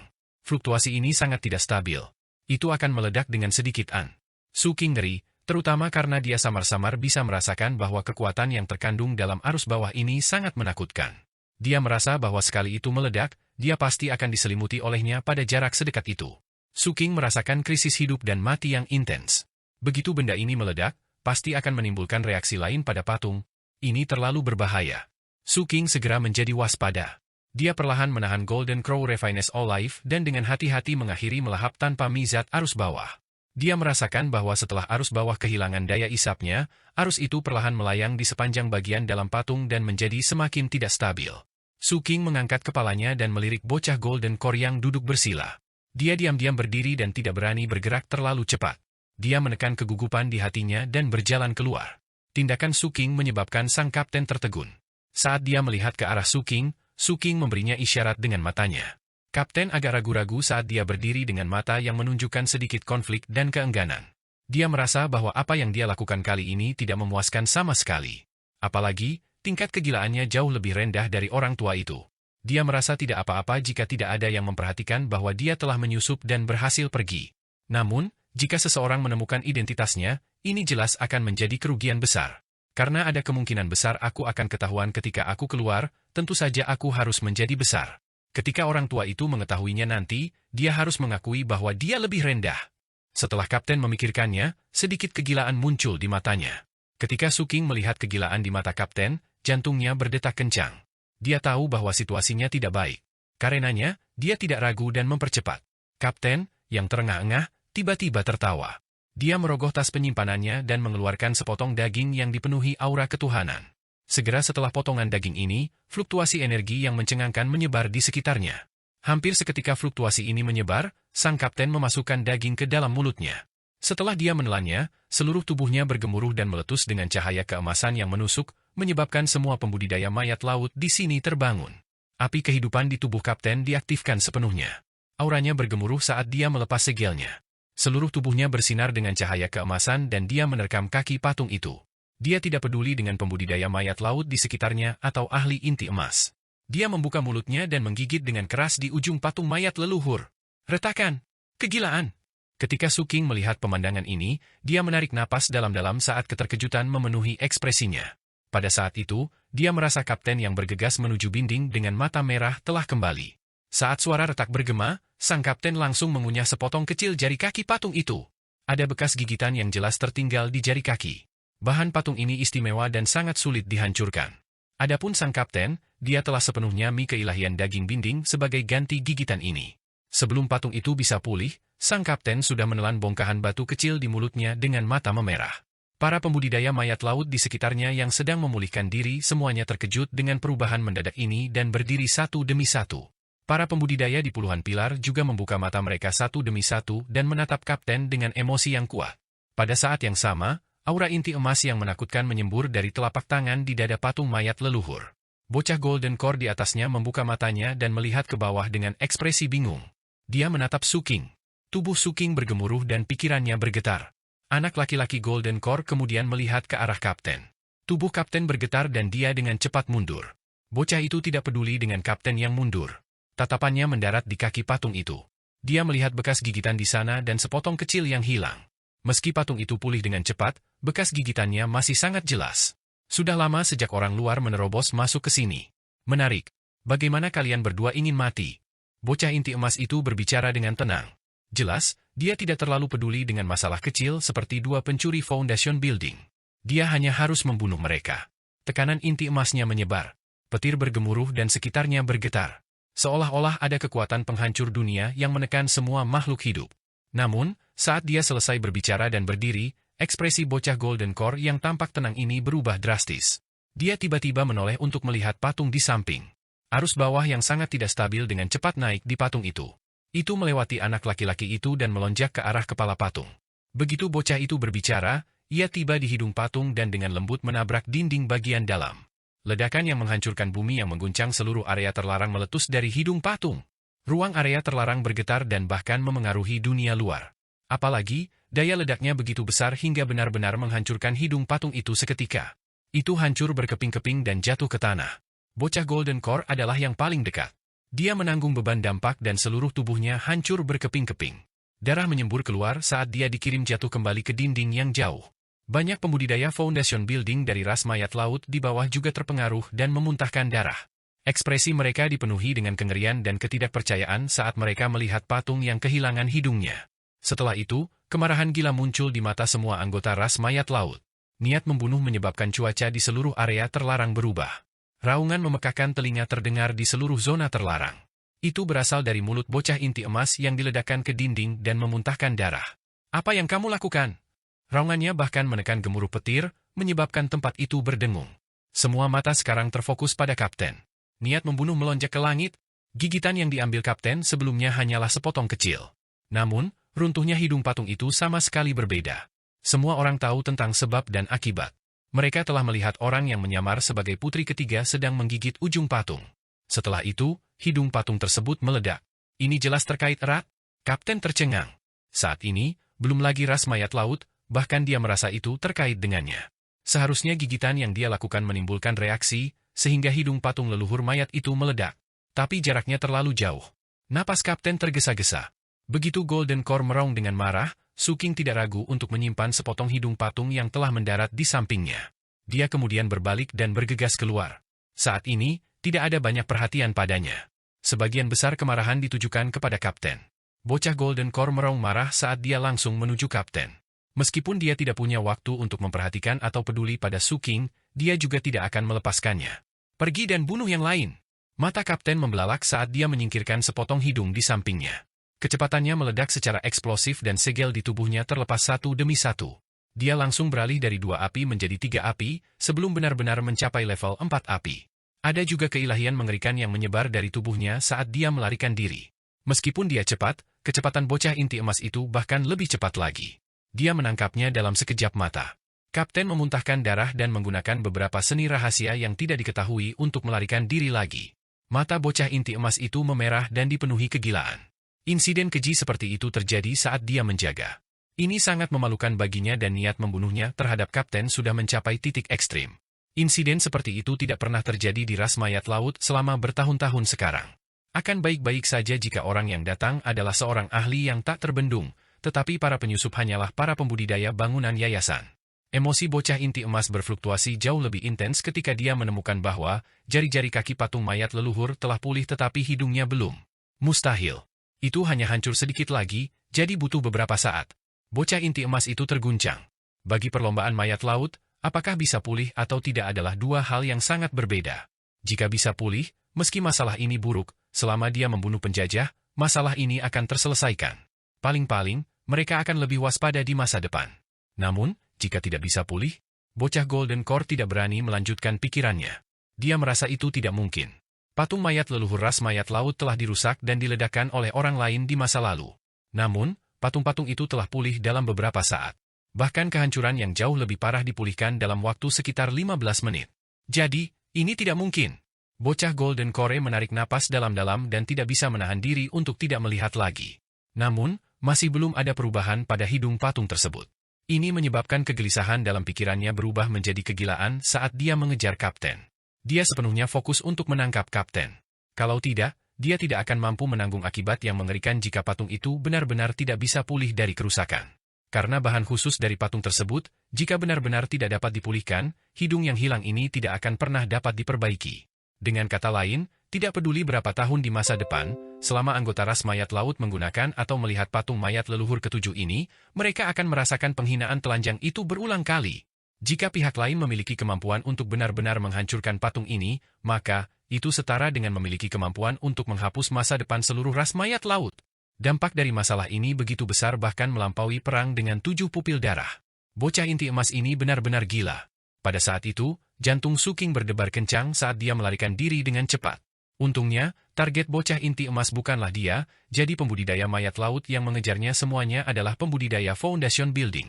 Namun, meski begitu, itu masih menyebabkan Su King tidak punya waktu untuk istirahat. Ini karena ada lebih dari 20 orang yang telah mengaktifkan formulir kecemerlangan mistik mereka untuk mengejarnya. Kebanyakan dari mereka berada di tingkat 2 kebakaran dan bahkan ada satu di tingkat 3 kebakaran. Penggarap 3 api itu adalah seorang lelaki tua dan dia memberi Su King tekanan yang sangat besar.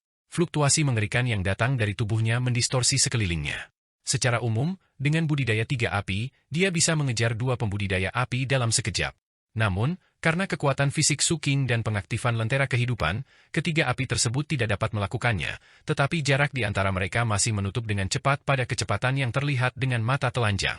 Begitu dia tertangkap, Su King tahu betul bahwa akan sulit baginya untuk berurusan dengan begitu banyak pembudidaya bangunan yayasan, terutama karena gelombang ini tidak akan menjadi akhir. Fluktuasi energi di sini sudah menyebar keluar. Tidak perlu menebak seberapa marah ras mayat laut itu. Bahkan pakar inti emas lainnya mungkin akan muncul. Memikirkan hasil seperti itu, kulit kepala Su King mati rasa. Kali ini, dia sangat jelas bahwa apa yang dia dan Kapten lakukan terlalu berlebihan. Selain itu, dia berada di ruang terlarang, jadi dia tidak bisa menggunakan jimat teleportasi kekacauan. Jika dia ingin menggunakannya, dia harus meninggalkan area terlarang. Aku hanya bisa membuka lubang sihirku. Mata Su King merah. Saat dia melarikan diri dengan gila-gilaan, dia tahu bahwa satu-satunya solusi adalah membuka lubang sihirnya dengan cepat dan membentuk bola api kehidupan kedua. Begitu bola api kehidupan kedua terbentuk, ditambah dengan lentera kehidupannya, itu setara dengan dia yang memiliki kekuatan 3 api. Selain tubuh yang disempurnakan oleh Golden Crow Refined All Life, Su King yakin bahwa dia bisa menekan ketiga pembudidaya api. Dia bahkan merasa bahwa pada saat itu, dia harus bisa mendobrak konsep yang tidak bisa dilawan oleh para pembudidaya Foundation Building lintas alam. Dia akan mampu melintasi alam untuk melawan 4 api. Dengan pemikiran ini, Su King memobilisasi cairan roh berwarna darah yang telah mengisi dantiannya dan mengarahkannya ke lubang sihir ke-50. Seluruh tubuh Su King bergetar saat lubang ajaib ke-50 langsung terbuka. Dengan lebih banyak kekuatan sihir, kecepatan Su King bahkan lebih cepat. Namun, dia tidak berhenti membuka lubang ajaib. Pada napas berikutnya, tubuh Su King bergemuruh seperti guntur, yang suaranya menyebar ke sekelilingnya, menyebabkan hati para pengejar di belakangnya bergetar. Fluktuasi kekuatan sihir terus menyebar dari Su King saat lubang sihirnya terbuka. Lubang sihir ke-51, ke-52, dan ke-53 dibuka satu demi satu. Ini bukan akhir. Cairan roh berwarna darah yang diserap Su King masih melonjak hebat. Dalam sekejap mata, apertur sihir ke-54 miliknya dibuka, begitu pula apertur sihir ke-55 miliknya. Satu bukaan terbuka di setiap napas. 7 napas kemudian, bukaan ajaib ke-56 di tubuh Su King terbuka. Pada nafas ke-8, bukaan sihir ke-57 miliknya dibuka. Kekuatan sihir di sekujur tubuhnya bergemuruh dan api nyawanya semakin membara. Auranya bahkan membentuk badai, menyebabkan ekspresi para pembudidaya mayat laut di belakangnya berubah. Ekspresi pembudidaya mayat laut 3 api berubah drastis dan dia bergidik saat melihat Su King yang melarikan diri. Melihat bahwa pembukaan lubang ajaib dari pembudidaya yang melarikan diri membentuk tekanan yang menakutkan, dia mengertakkan gigi dan mengaktifkan seni rahasia. Kecepatannya meningkat, menyebabkan segala sesuatu di sekitarnya melambat di depan matanya saat dia mendekati Su King dengan cepat. Mati! Pada saat kritis ini, mata Su King memerah. Dia tidak peduli dan menggunakan kekuatan fisiknya sebagai pendukung untuk meletuskan semua cairan roh merah di tubuhnya dalam sekejap. Buka! Buka! Mata Su King mengungkapkan kegilaan. Dalam sekejap mata, ledakan mengejutkan terdengar di tubuhnya. Bukaan ajaib ke-58, bukaan ajaib ke-59, dan bukaan ajaib ke-60 semuanya dibuka. Cairan roh terus mengamuk hingga membuka bukaan sihirnya yang ke-65. Api hidup! Su King berteriak dengan mata merah. Utas yang tak terhitung jumlahnya naik dari lubang sihir ke-31 ke ke-60 dan dengan cepat berkumpul di tubuhnya. Saat api di tubuh Su King meletus, terdengar suara mendesing. Bola api kehidupan kedua menerangi istana surgawi. Di tubuh Su King, 65 lubang ajaib berubah menjadi 65 pusaran yang terus berputar sambil menghasilkan suara gemuruh. Munculnya bola api kehidupan kedua bahkan lebih mempesona. Itu memantulkan cahaya bola api kehidupan pertama di dantiannya, menyebabkan cahaya mengungkapkan istana surgawi dengan lebih jelas. Pada saat yang sama, pembakaran 65 lubang sihir juga memberi Suking kekuatan yang menakutkan, menyebabkan dua bola api kehidupan berubah menjadi lautan api. Ketika menyebar, udara di sekitar Suking terdistorsi saat suhu tinggi yang tak terlukiskan meletus di sekelilingnya. Semua ini menyebabkan Suking merasa bahwa itu adalah benua yang terbakar di dalam tubuhnya, bukan gunung berapi. Di antara pembudidaya mayat laut yang mengejarnya, beberapa dari dua pembudidaya api yang terluka lebih parah mengeluarkan tangisan yang menyedihkan saat bola api kehidupan kedua Suking meletus. Mereka sepenuhnya fokus pada Suking sebelumnya, jadi cahaya dari api kehidupan membakar mata mereka secara langsung. Darah menetes di mata mereka. Bahkan dua pembudidaya api yang pulih merasa pikiran mereka bergetar. Basis kultivasi di tubuh mereka berfluktuasi dan api kehidupan mereka menunjukkan tanda-tanda padam di bawah kekuatan penghancur ini. Adapun tiga pembudidaya api, gelombang emosi melonjak di benaknya sebelum berubah menjadi horor. Dia melambat tanpa sadar. Satu bola api kehidupan adalah alam foundation building tahap awal, dan dua bola api kehidupan berarti alam foundation building tahap tengah. Pada saat ini, basis kultivasi Suking langsung melangkah ke tahap baru saat bola api kehidupan kedua terbentuk, maju ke ranah foundation building tahap tengah. Meskipun tampak seperti terobosan dari alam kecil, di dunia benua Wanggu, perbedaan antara alam kultivasi yang berbeda seperti langit dan bumi. Itu baik-baik saja dikondensasi Ki. Begitu seseorang mencapai foundation building, perbedaan ini sangat jelas. Seorang kultivator dengan formulir kecemerlangan mistik dapat dengan mudah membunuh seorang kultivator tanpa formulir kecemerlangan mistik. Itu sama antara dua api dan satu api. Adapun Suking, karena keberadaan lentera kehidupan, kekuatan tempur dua apinya tidak berbeda dengan foundation building tahap akhir dengan tiga api. Selain itu, seni kultivasi tingkat kaisar miliknya, Golden Crow Refined Olive, memungkinkan peningkatan Suking pada saat ini menjadi menghancurkan bumi. Pada saat itu, api berkobar di sekujur tubuhnya. Saat segala sesuatu di sekitarnya terdistorsi, tekanan dari tubuhnya menyebar ke segala arah. Sebagian besar pengejar di belakangnya berhenti. Seketika tiga pembudidaya api menarik napas dalam-dalam dan tidak mau mengejar lagi, Suking tiba-tiba berbalik dengan niat membunuh yang dalam. Kecepatannya sangat cepat sehingga dia tidak bisa dilihat oleh dua pembudidaya api sama sekali. Kultivator tiga api merasakan rambutnya naik di ujungnya karena bahkan dia hampir tidak bisa melihat sosok Suking. Namun, sebagai kultivator foundation building tahap akhir, dia memiliki banyak pengalaman tempur. Pada saat kritis, dia menggigit ujung lidahnya dan memuntahkan seteguk darah biru saat dia dengan tegas memilih untuk membakar lubang sihirnya. Sebagai surga yang dipilih dengan beberapa kemasyuran di ras mayat laut, dia telah membuka total 92 lubang sihir. 92 lubang ajaib ini meletus pada saat yang sama untuk Mi 3 nyala api untuk membakar lebih kuat lagi. Namun, ekspresinya masih berubah drastis. Ini karena dalam keadaan ini, dia dapat dengan jelas melihat beberapa gerakan Suking dan juga melihat bahwa target Suking bukanlah dia tetapi pembudidaya mayat laut di belakangnya. Dengan kekuatan yang sebanding dengan tiga api dan tubuh fisik yang disempurnakan oleh Golden Crow Refined Olive, kecepatan Suking telah mencapai batas yang dapat dilepaskan oleh seorang kultivator foundation building. Dia langsung muncul di depan dua pembudidaya mayat laut yang terluka. Dia langsung menabrak yang terakhir. Tubuh pembudidaya mayat laut dua api itu roboh seperti kertas rapuh. Saat materi daging dan otak berceceran di mana-mana, Suking telah tiba di depan dua pembudidaya mayat laut api lainnya dan menabraknya. Setelah itu, ketiga, keempat, kelima.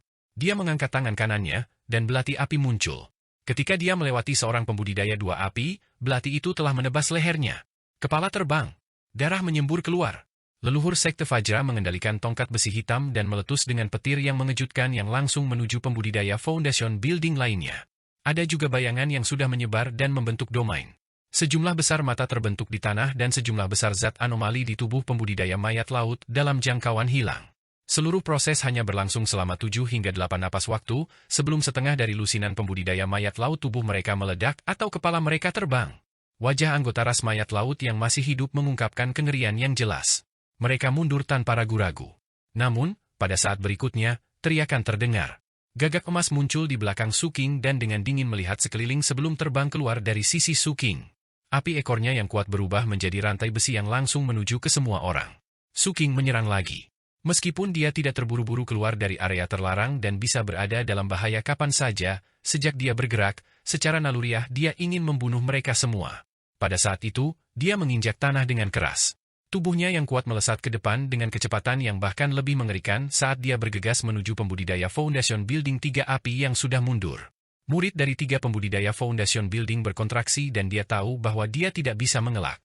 Oleh karena itu, ekspresinya berubah menjadi kedengkian dan kegilaan. Dia memutuskan untuk tidak mundur lagi dan melambaikan tangannya di depannya. Segera, 92 lubang ajaib di tubuhnya meletus lagi. Faktanya, dia langsung meledakkan 2 lubang sihirnya. Dengan bantuan kekuatan dari penghancuran 2 lubang sihir, kekuatannya melonjak lagi. Dia menyerang dengan ganas ke arah Su King. Tangan tulang putih terulur dengan gila-gilaan dari tanah dan kehampaan di sekitarnya, dan dengan cepat melingkari Su King. Ada begitu banyak tangan kerangka sehingga membentuk lautan kecil tulang. Kultivator Foundation Building 3 api tidak berhenti saat dia memuntahkan seteguk darah biru lagi. Begitu darah muncul, itu berubah menjadi pedang terbang biru dengan aura mencengangkan dan kekuatan mengerikan yang menyebabkan lingkungan bergetar. Itu segera mengunci Su King. Kultivator Foundation Building 3 api melakukan segel tangan lagi dan menampar dadanya, tubuhnya menjadi buram dan bayangan yang tumpang tindih muncul. Mereka terbagi menjadi 4 tubuh identik yang langsung menuju Su King dari 4 arah. Mati! Su King mendengus dingin. Dengan lambaian tangannya, api di tubuhnya meletus lagi, menciptakan dampak yang dahsyat ketika bersentuhan dengan tulang tangan di sekitarnya. Pada saat yang sama, dia mengangkat tangan kanannya dan membantingnya dengan kejam. Segera, pedang surgawi muncul di atas kepalanya. Dengan basis kultivasinya saat ini, itu jauh lebih kuat dan lebih cepat. Dalam sekejap, itu bertabrakan dengan pedang biru kecil yang masuk. Begitu mereka bertabrakan, Su King dengan keras meninju ke samping, bertabrakan dengan klon yang sedang bergegas. Klon itu dikirim berguling ke belakang dan meludahkan darah. Su King langsung menyusul dan menendang klon itu dengan seluruh kekuatannya. Suara tulang dan daging yang runtuh terdengar saat setengah dari tubuh klon itu meledak. Su King memuntahkan seteguk api jahat hitam, membentuk lautan api yang menyelimuti klon lain dari pembudidaya mayat Laut 3 api. Saat tangisan sedih menyebar dari lautan api, klon ketiga sudah mendekat. Mata klon ini dipenuhi dengan kegilaan. Begitu mendekat, tubuhnya langsung membusuk dengan sendirinya. Setelah meleleh dengan kecepatan yang terlihat dengan mata telanjang, itu memadat menjadi paku hitam yang terbang ke arah kepala Su King. Menarik. Kilatan aneh muncul di mata Su King. Orang tua 3 api memiliki banyak metode, terutama paku hitam ini. Jejak kekuatan penekan jiwa darinya menyebabkan Su King merasa sedikit terkejut. Dia segera mengangkat tangan kanannya dan meraih paku. Paku itu meronta-ronta dengan keras, tetapi sia-sia. Kekosongan di kejauhan terdistorsi dan tubuh sebenarnya dari 3 pembudidaya api terungkap. Dia segera berbalik untuk melarikan diri. Namun, begitu dia mundur, tubuhnya tiba-tiba berhenti.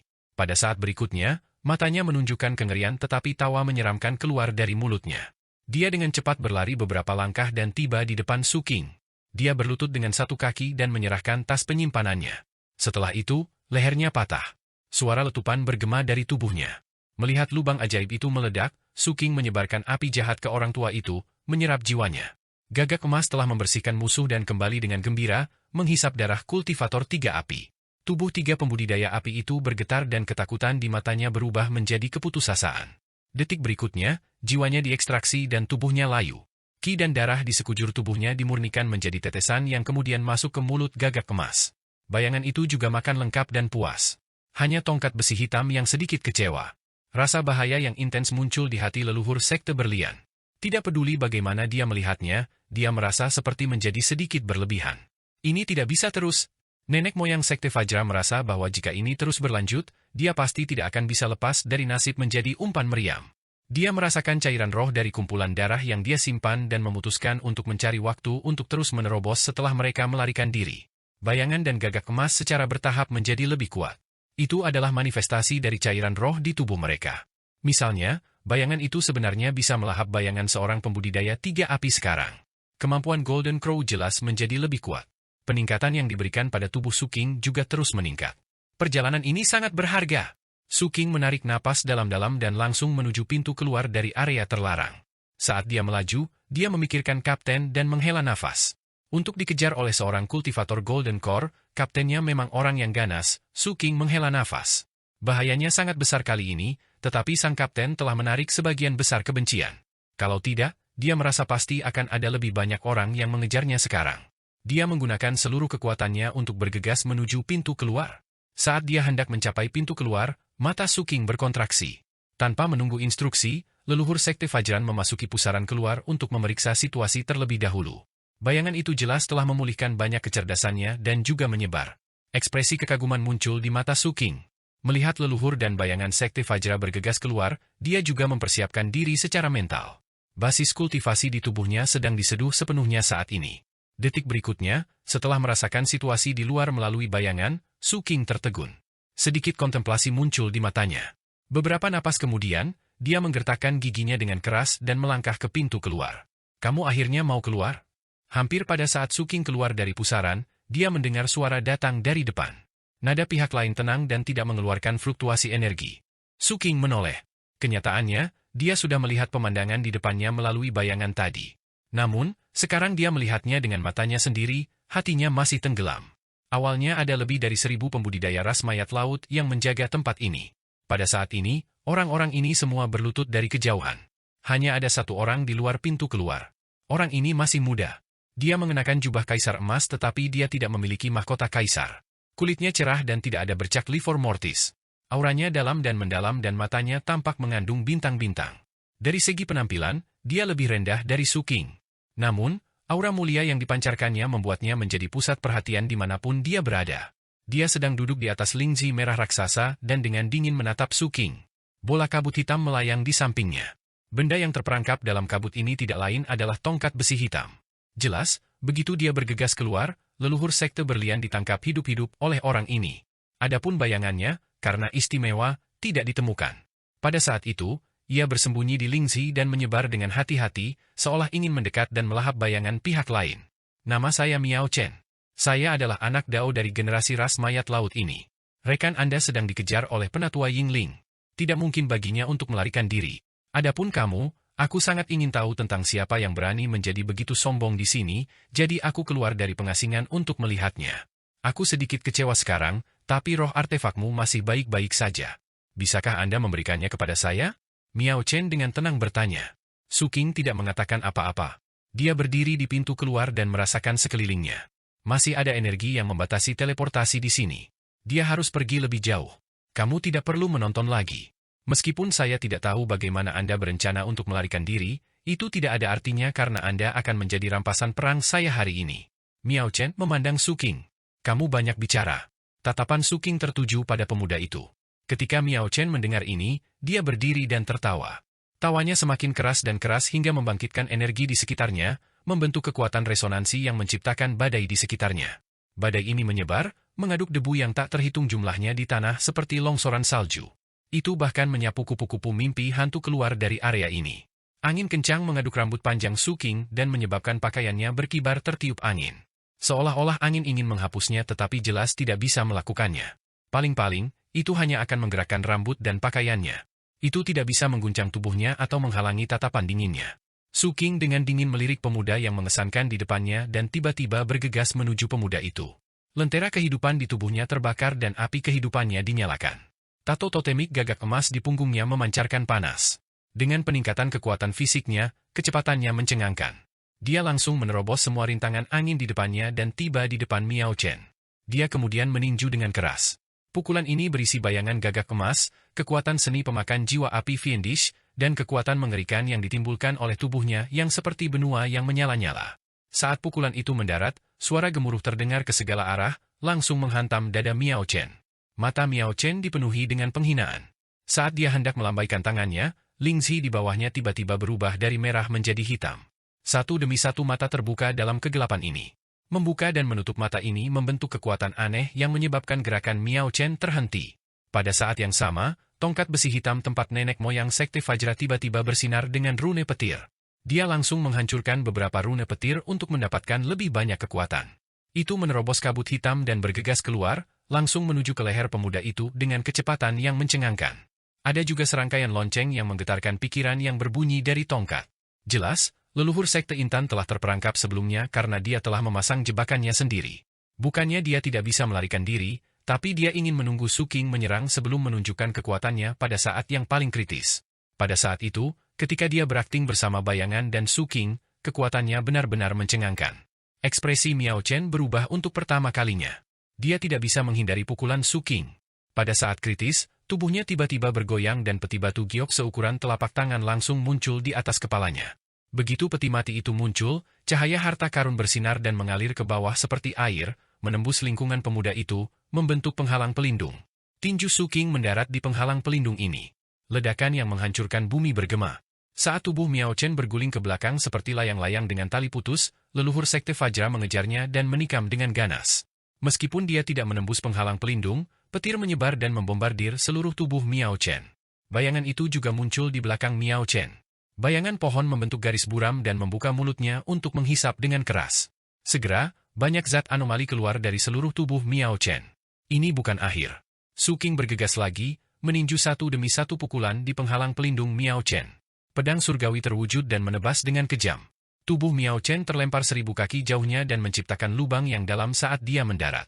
Ekspresi para pembudidaya mayat laut yang berlutut di kejauhan bergetar. Saat mereka hendak mendekat, raungan marah terdengar dari lubang yang dalam. Kalian semua, mundur. Saya akan menangani ini. Saat raungan marah ini terdengar, bola fluktuasi api kehidupan tiba-tiba berkedip dari lubang yang dalam. Sesosok berjalan keluar. Rambutnya acak-acakan dan matanya mengungkapkan niat membunuh yang intens. Saat dia berjalan keluar, bola api kehidupan kedua di tubuhnya dinyalakan. Setelah itu, bola api kehidupan ketiga dan bola api kehidupan keempat langsung tersulut. Sebagai anak Dao ras mayat laut, dia telah membuka 120 lubang sihir, membentuk 4 bola api kehidupan. Surga yang dipilih seperti itu biasanya harus berada pada saat kritis untuk menerobos. Ditambah dengan kata-katanya sebelumnya, terlihat bahwa dia awalnya berkultivasi tertutup. Namun, peristiwa besar seperti itu telah terjadi di ras mayat laut. Jelas, tidak ada cukup orang yang tersisa. Atau mungkin karena rasa ingin tahunya dia datang. Namun, dia tidak berharap Su King menggabungkan serangannya dengan metode aneh untuk segera menekannya. Ini menyebabkan dia merasa sedikit malu, jadi dia meletus dengan kekuatan penuh. Begitu dia meletus, sosok Su King mendekat lagi. Di bawah pembakaran lentera hidupnya, dia memiliki penanaman 3 api. Ditambah dengan Golden Crow Refinest Olive, kekuatan tempur sejati Su King telah mencapai 4 api. Dia menyerang lagi dan menekan pemuda yang keluar dari lubang yang dalam. Sebagai anak Dao, Miao Chen secara alami luar biasa. Dengan lambaian tangannya, tetesan cairan hitam langsung terbentuk di sekelilingnya. Dalam sekejap mata, mereka berkumpul menjadi lautan hitam yang menyapu dengan ganas ke arah Su King. Gemuruh. Laut hitam yang bergolak membentuk mulut besar yang melahap Su King dengan ganas. Niat membunuh melintas di mata Su King, tetapi dia tahu bahwa dia tidak bisa tinggal lama di sini. Oleh karena itu, tanpa ragu, lautan roh dalam 65 lubang sihirnya meletus dan langsung menyebar keluar tubuhnya, membentuk kumpulan kekuatan sihir dengan jarak 10.000 kaki. Mengandalkan kekuatan sihirnya yang padat, dia dengan kejam menekan pemuda itu. Laut hitam yang dibentuk oleh mantra pemuda itu langsung runtuh. Kumpulan kekuatan sihir Su King juga menghilang. Detik berikutnya, 4 api membakar dengan ganas di tubuh pemuda itu dan dia tiba-tiba muncul di depan Su King, mencengkeram jantungnya. Su King mengelak sedikit lalu berlutut pada pemuda itu. Detik berikutnya, tongkat besi hitam bersiul dari samping. Semua rune petir di atasnya bersinar dan 10 lainnya meledak. Tiba-tiba muncul di depan Miao Chen dan menusuk lehernya. Ekspresi Miao Chen berubah. Saat dia hendak menghindar, bayangan itu menerkam dari tanah lagi. Su King juga meledak dengan cepat. Api jahat di tubuhnya naik saat dia membanting telapak tangannya ke dahi Miao Chen. Pada saat kritis ini, Miao Chen meraung pelan. Kekuatan 4 bola api kehidupan di tubuhnya menyebar dengan sekuat tenaga, membentuk kekuatan tumbukan yang kuat dan menekan basis kultivasi, menyebabkan leluhur Sekte Fajra mengeluarkan tangisan yang mengental darah dan berguling kembali. Su King juga yang pertama menerima beban kekuatan. Organ dalamnya bergetar dan niat membunuh muncul di matanya. Bayangan itu juga tersebar oleh kekuatan ini, namun masih ada gumpalan yang menyentuh tubuh pemuda itu dan menyusup ke tubuhnya. Itu tiba di dantiannya dan menerkam ke arah bola api kehidupan seperti itu telah memadamkan lentera nafas roh saat itu. Saat menerkam, bola api kehidupan langsung bergoyang dan menunjukkan tanda-tanda padam. Pikiran anak Dao bergetar hebat. Api kehidupan di tubuhnya meletus dan bahkan istana surgawi tampak samar-samar menekan bayangan saat dia mencoba menghentikan api kehidupan agar tidak padam.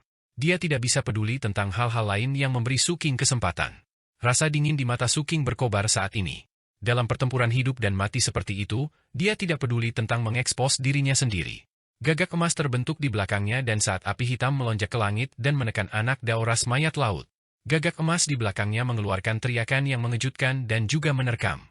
Saat Miao Chen menyadari bahayanya, api hitam menyelimutinya dan menyedot kepalanya dengan ganas.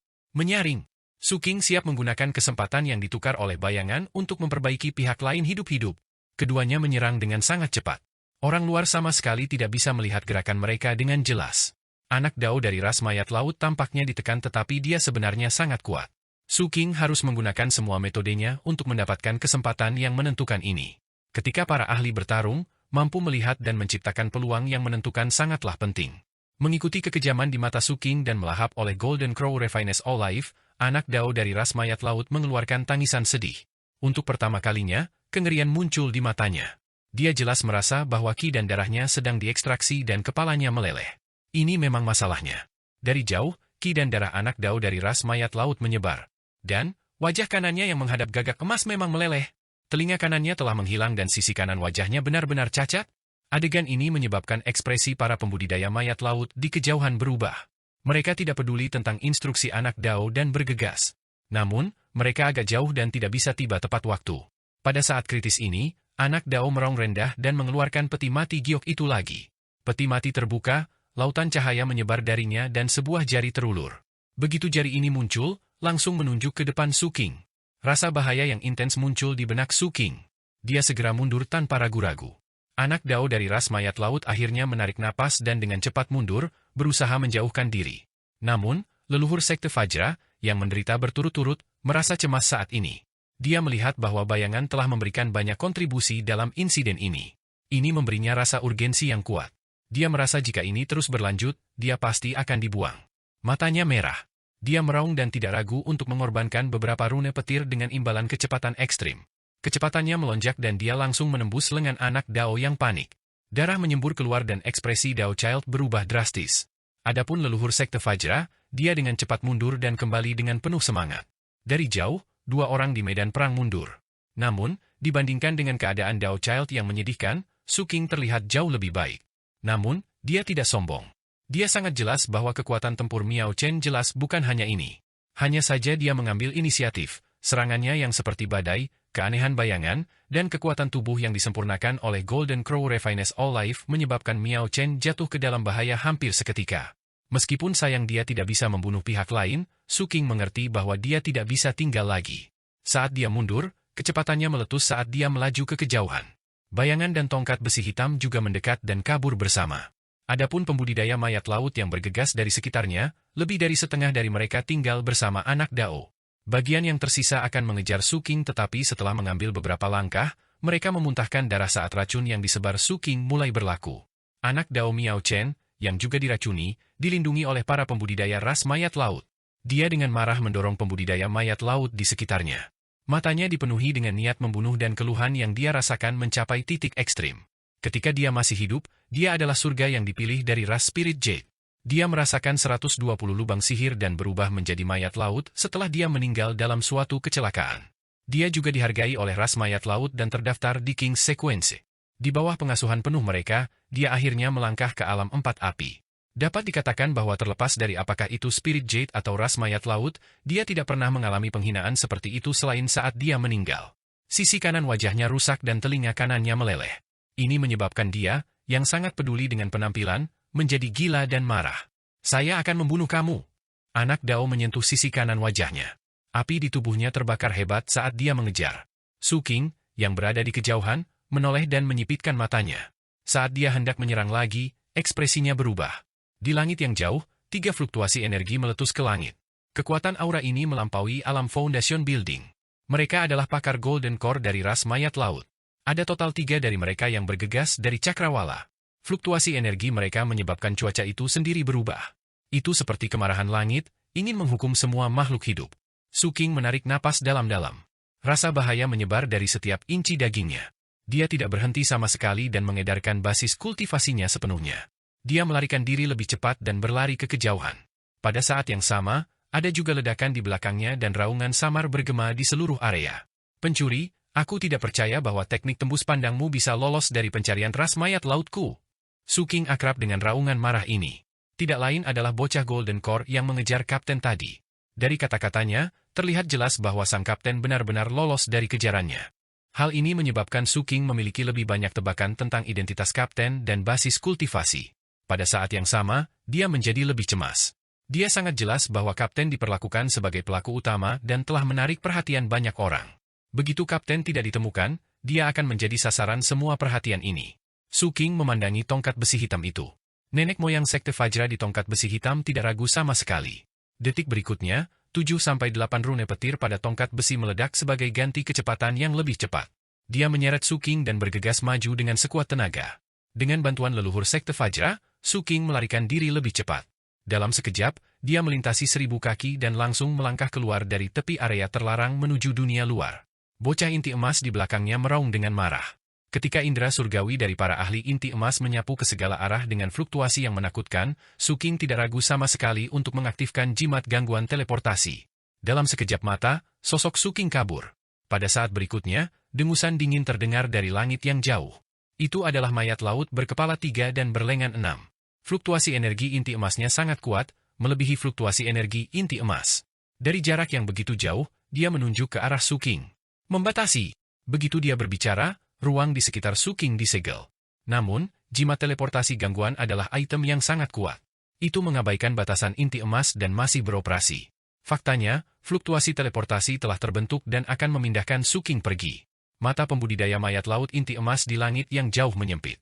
Dia dengan cepat mengeluarkan manik dan menghancurkannya. Merusak. Begitu dia selesai berbicara, jimat gangguan teleportasi di tangan Su King tidak dapat menahannya lagi. Manik itu sepertinya terhubung dengan jimat, ketika rusak, jimat teleportasi juga hancur. Su King diselimuti oleh kemampuan surgawi dari pembudidaya mayat laut Golden Core. Kekuatan ini mengandung niat untuk menghancurkan segalanya, menyebabkan daging di tubuh Su King terasa seperti akan robek dan layu. Mata Su King berubah merah saat dia mengeluarkan jimat teleportasi gangguan lain dan mengaktifkannya. Dia memiliki total 3 jimat teleportasi gangguan. Dia telah menggunakan salah satunya di kereta naga dan salah satunya telah rusak sebelumnya. Nah, ini yang terakhir. Pada saat yang sama, kapal sihirnya terwujud untuk memblokir kekuatan tersebut. Detik berikutnya, kapal ajaibnya runtuh dan hancur berkeping-keping. Namun, jejak daging yang membutakan di dalam masih menghalangi keinginan pemusnahan, menyebabkan serangan yang seharusnya membunuhnya berubah menjadi luka serius. Su King memuntahkan seteguk darah saat tulang-tulang di tubuhnya hancur. Api kehidupan di tubuhnya langsung padam dan seluruh tubuhnya layu seperti membusuk. Dia juga langsung terlempar oleh kekuatan besar ini. Banyak bagian tubuhnya roboh dan hancur. Jiwanya juga tidak stabil. Namun, dengan penghalang ini, jimat teleportasi gangguan terakhirnya juga ditukar dengan kesempatan untuk berteleportasi. Meskipun pembudidaya inti emas yang dengan cepat mendekat menyerang lagi, jimat teleportasi gangguan Su King diberikan kepadanya oleh wakil penguasa puncak dari puncak ketujuh. Itu adalah item yang disempurnakan oleh kultivator Nascent Soul dan memiliki poin luar biasa tersendiri. Pada saat itu, ketika dia menggunakannya 2 kali berturut-turut dan sosoknya berlumuran darah, kekuatan teleportasi meledak secara eksplosif dan tubuh Su King langsung menghilang.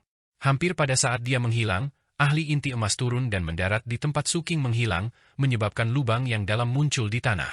Daerah sekitarnya bergetar hebat. 2 jimat teleportasi disempurnakan oleh kultivator Nascent Soul. Identitas orang ini pasti luar biasa. Namun, dia telah terkena kutukan spirit nether saya, dan dengan basis kultivasinya, dia pasti akan mati paling lama dalam 3 hari. Ekspresi ahli inti emas itu jelek. Dia berbalik dan langsung menuju ke area terlarang. Sementara ras mayat laut mencari dengan gila-gilaan di sekitarnya, sedikit distorsi muncul di ruang kosong di kejauhan. Tempat terdistorsi itu terlihat seperti tidak ada apa-apa di sana, tetapi kenyataannya, orang yang bersembunyi di dalamnya tidak lain adalah Kapten. Seluruh tubuhnya dipenuhi luka dan salah satu lengannya sudah lumpuh. Ada juga luka besar di pinggangnya yang hendak membelahnya menjadi 2, menyebabkan auranya menjadi sangat lemah. Dia memegang cangkang berwarna pelangi di tangan kirinya. Cahaya pelangi yang dipancarkan oleh cangkang memiliki efek penyembunyian yang ajaib, menyebabkan keberadaan dan auranya menghilang tanpa jejak. Ini juga cara Kapten untuk melarikan diri dari kejaran para pembudidaya inti emas. Namun, pada saat ini, dia sedikit tercengang. Dia telah menyaksikan tanpa daya saat Su King menghancurkan jimat teleportasi gangguan dan pergi. Awalnya, dia ingin datang dan menyapanya tapi pemandangan yang dia lihat menyebabkan pikirannya bergetar. Hilang? Hilang? Diteleportasi? Saya. Kapten tiba-tiba meratap dalam hati. Dia merasa bahwa masalah ini menjadi sedikit aneh. Dia hanya menggigit, tapi mengapa hidung patung itu meledak? Kenyataannya, bahkan sekarang, dia masih merasa masalah ini tidak bisa dipercaya. Bukannya dia tidak mencurigai Su King, tetapi kebetulan hidungnya meledak tepat setelah dia menggigit, menyebabkan dia merasa ini mungkin ada hubungannya dengan dia. Orang tua itu tidak mengatakan akan seperti ini. Saat itu, dia tidak melakukan hal sebesar itu, sang kapten menghela nafas panjang. Saat dia mengerutkan kening dan dengan hati-hati melarikan diri, kesombongan muncul di hatinya. Namun, masalah ini juga secara tidak langsung bisa berarti bahwa aku lebih baik dari orang tua itu. Ini sangat menyenangkan. Kapten menarik napas dalam-dalam dan merasa puas. Suara gemuruh memenuhi langit dan aura para pembudidaya Golden Core meletus. Bahkan fluktuasi energi dari pembudidaya Nascent Soul muncul. Ini menyebabkan kapten langsung menundukkan kepalanya. Dia berbaring di tanah dan bergerak sedikit demi sedikit. Di satu sisi, dia harus bersembunyi. Di sisi lain, dia juga takut gerakannya terlalu besar dan dia benar-benar akan terbelah dua. Paling buruk, aku akan meninggalkan separuh tubuhku. 3 hari berlalu. Saat masalah ini memfermentasi, seluruh ras mayat laut benar-benar marah dan mencari dengan gila-gilaan ke segala arah. Bagi perlombaan mayat laut, masalah ini sangat memalukan. Ini karena adegan yang paling dikhawatirkan bocah inti emas telah terjadi. Bahkan setelah 3 hari berlalu, hidung patung mayat leluhur ketujuh masih belum sembuh. Pada saat itu, bocah inti emas sedang berdiri di depan patung mayat leluhur ketujuh dengan kepala tertunduk. Di sampingnya berdiri seorang kultivator paruh baya. Kultivator paruh baya ini bukanlah manusia. Dia memiliki 2 sayap di punggungnya dan auranya tertahan. Namun, saat dia berdiri di sana, bocah inti emas di sampingnya bergetar hebat. Marquis Anzuo, aku, Yingling, Raja sangat marah. Kultivator paruh baya mengangkat kepalanya dan menatap patung yang terlihat sangat aneh karena tidak memiliki hidung. Dia juga menatap tindakan beberapa pembudidaya mayat laut yang sedang menyelidiki dan berusaha memperbaikinya. Tubuh bocah inti emas itu bergetar lebih hebat lagi. Tidak lama kemudian, pembudidaya mayat laut di depan patung tiba di depan Marquis Anzuo dengan keluhan dan ketidakberdayaan dan berbicara dengan hormat. Marquis, kehancurannya sangat aneh. Kami tidak dapat memperbaikinya, mungkin ada harapan jika kami bisa mendapatkan kembali 2 bagian yang hilang. Marquis Anzuo terdiam. Setelah sekian lama, dia berbicara dengan lembut.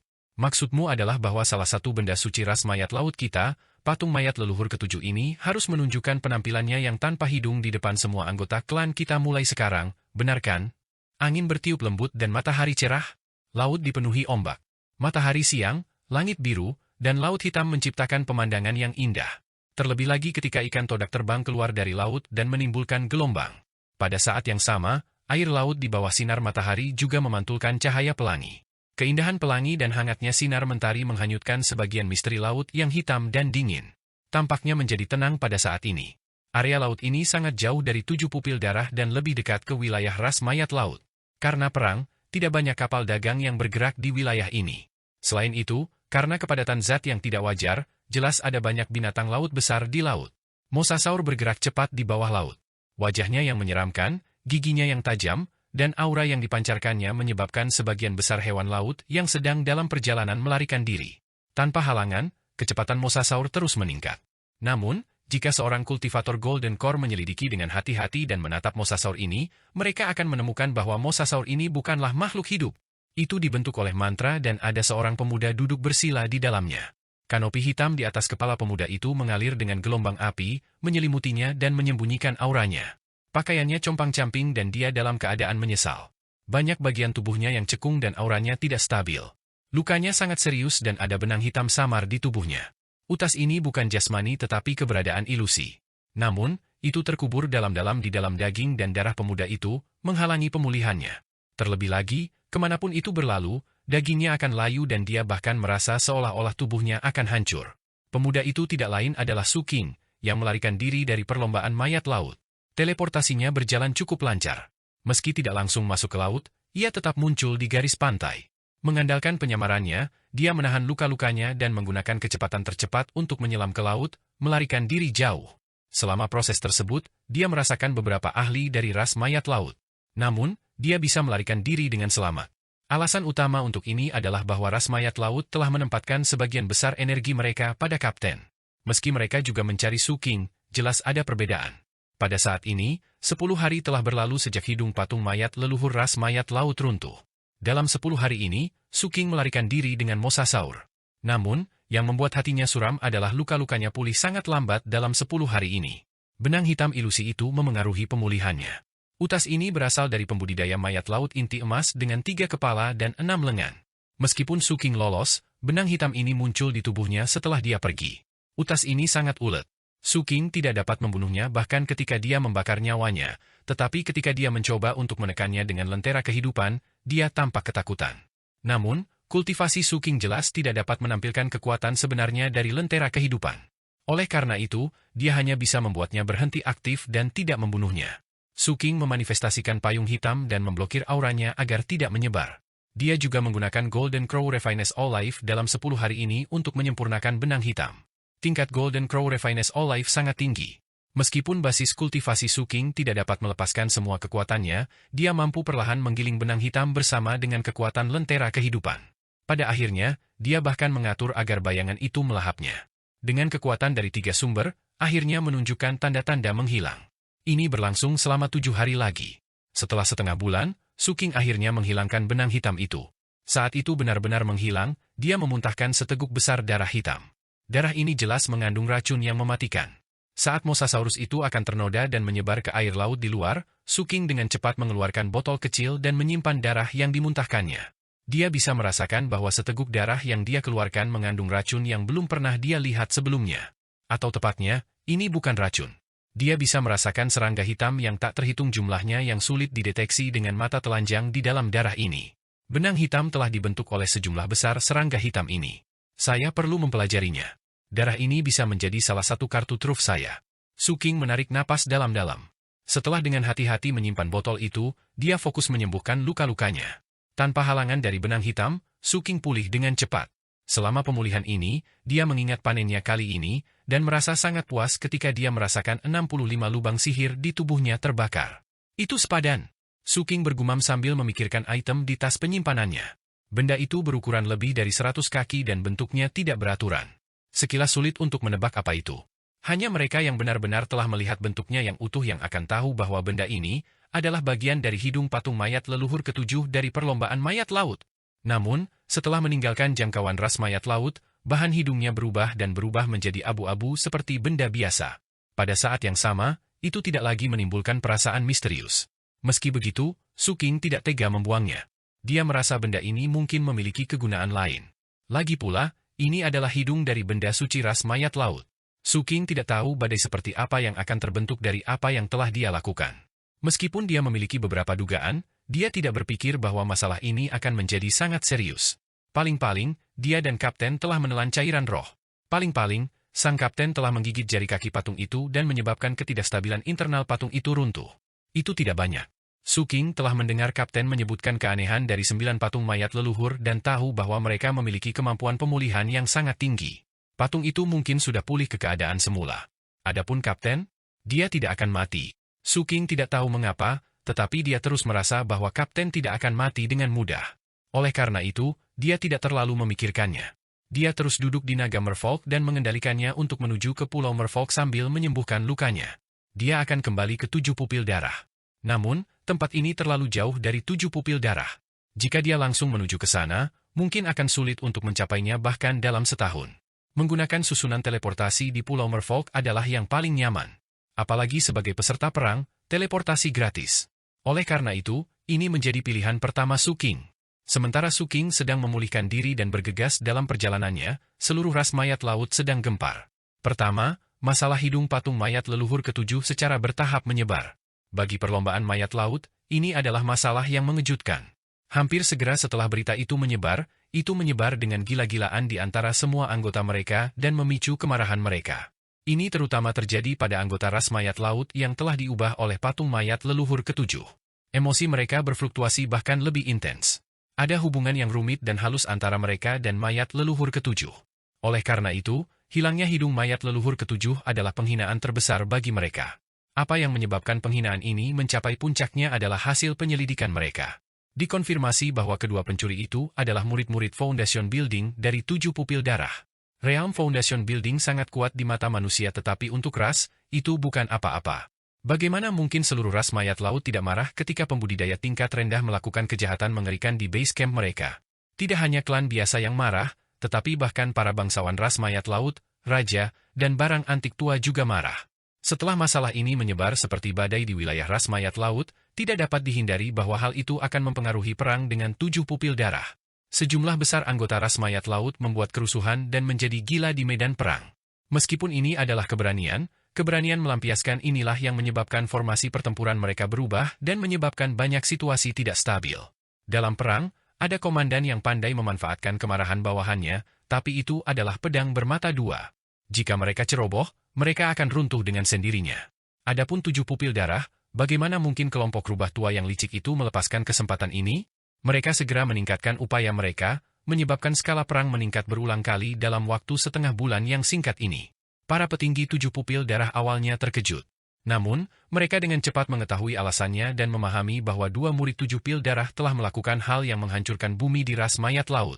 Mereka juga kaget saat mendengar kabar tersebut. Para penguasa puncak segera memandang Tuan Tua Ketujuh. Dari apa yang mereka ketahui, hanya murid-murid puncak ketujuh Tuan Tua Ketujuh yang akan melakukan hal seperti itu. 60 tahun yang lalu, Tuan Tua Ketujuh telah melakukan hal serupa. Hanya saja itu tidak mencengangkan seperti sekarang. Tuan Tua Ketujuh juga tertegun. Ekspresinya menjadi sedikit aneh, seolah-olah dia memikirkan sesuatu tetapi tidak mengatakan apa-apa. Namun, bagaimanapun juga, hal ini menyebabkan momentum dari 7 pupil darah meningkat pesat. Nenek moyang bahkan lebih bahagia. Dia secara pribadi mengatakan bahwa dia akan memberi penghargaan kepada 2 murid 7 pupil darah ini dengan kontribusi besar. Adapun nama kedua murid yang telah melakukan hal sebesar itu, sebelum 7 pupil darah dapat menyelidikinya, ras mayat laut telah membantu mereka menemukan mereka. Saat latar belakang mereka digali, ras mayat laut dengan cepat mengubah daftar buronan mereka. Daftar buronan ini sudah ada bahkan sebelum perang. Yang pertama adalah Sue Lianzi, dan hadiahnya sangat murah hati. Yang kedua adalah Tuan Tua Ketujuh, dan beberapa orang di belakangnya adalah penguasa puncak dan wakil penguasa puncak. Penggarap Golden Core terdaftar setelah lebih dari 10 orang. Tapi sekarang, daftarnya telah diperbarui. Daftar dicari. Pertama, Chen Erniu. Orang ini adalah murid dari puncak ketujuh dan saat ini menjabat sebagai Direktur Departemen Pembunuhan. Dia adalah pelaku utama dalam penghujatan terhadap mayat leluhur ras mayat laut saya. Ketika ada anggota ras mayat laut melihat orang ini, mereka tidak boleh menyisihkan biaya untuk mencabik-cabiknya dan melahap darah dan dagingnya. Siapapun yang membunuh orang ini akan diberi hadiah dao besar ras mayat laut saya, urutan raja, dan hak untuk memilih 10 benda dari gudang harta karun, selain 100 juta batu roh. Kedua, Su King. Orang ini adalah murid dari puncak ketujuh dan saat ini menjabat sebagai wakil direktur Departemen Pembunuhan. Dia adalah kaki tangan dalam penyerangan terhadap mayat leluhur ras mayat laut saya. Ketika anggota ras mayat laut melihat orang ini, mereka harus membunuhnya. Siapapun yang membunuh orang ini akan diberi hadiah urutan raja, hak untuk memilih 10 benda dari gudang harta karun, dan 70 juta batu roh. Ketiga, leluhur 7 pupil darah, Sue Lianzi.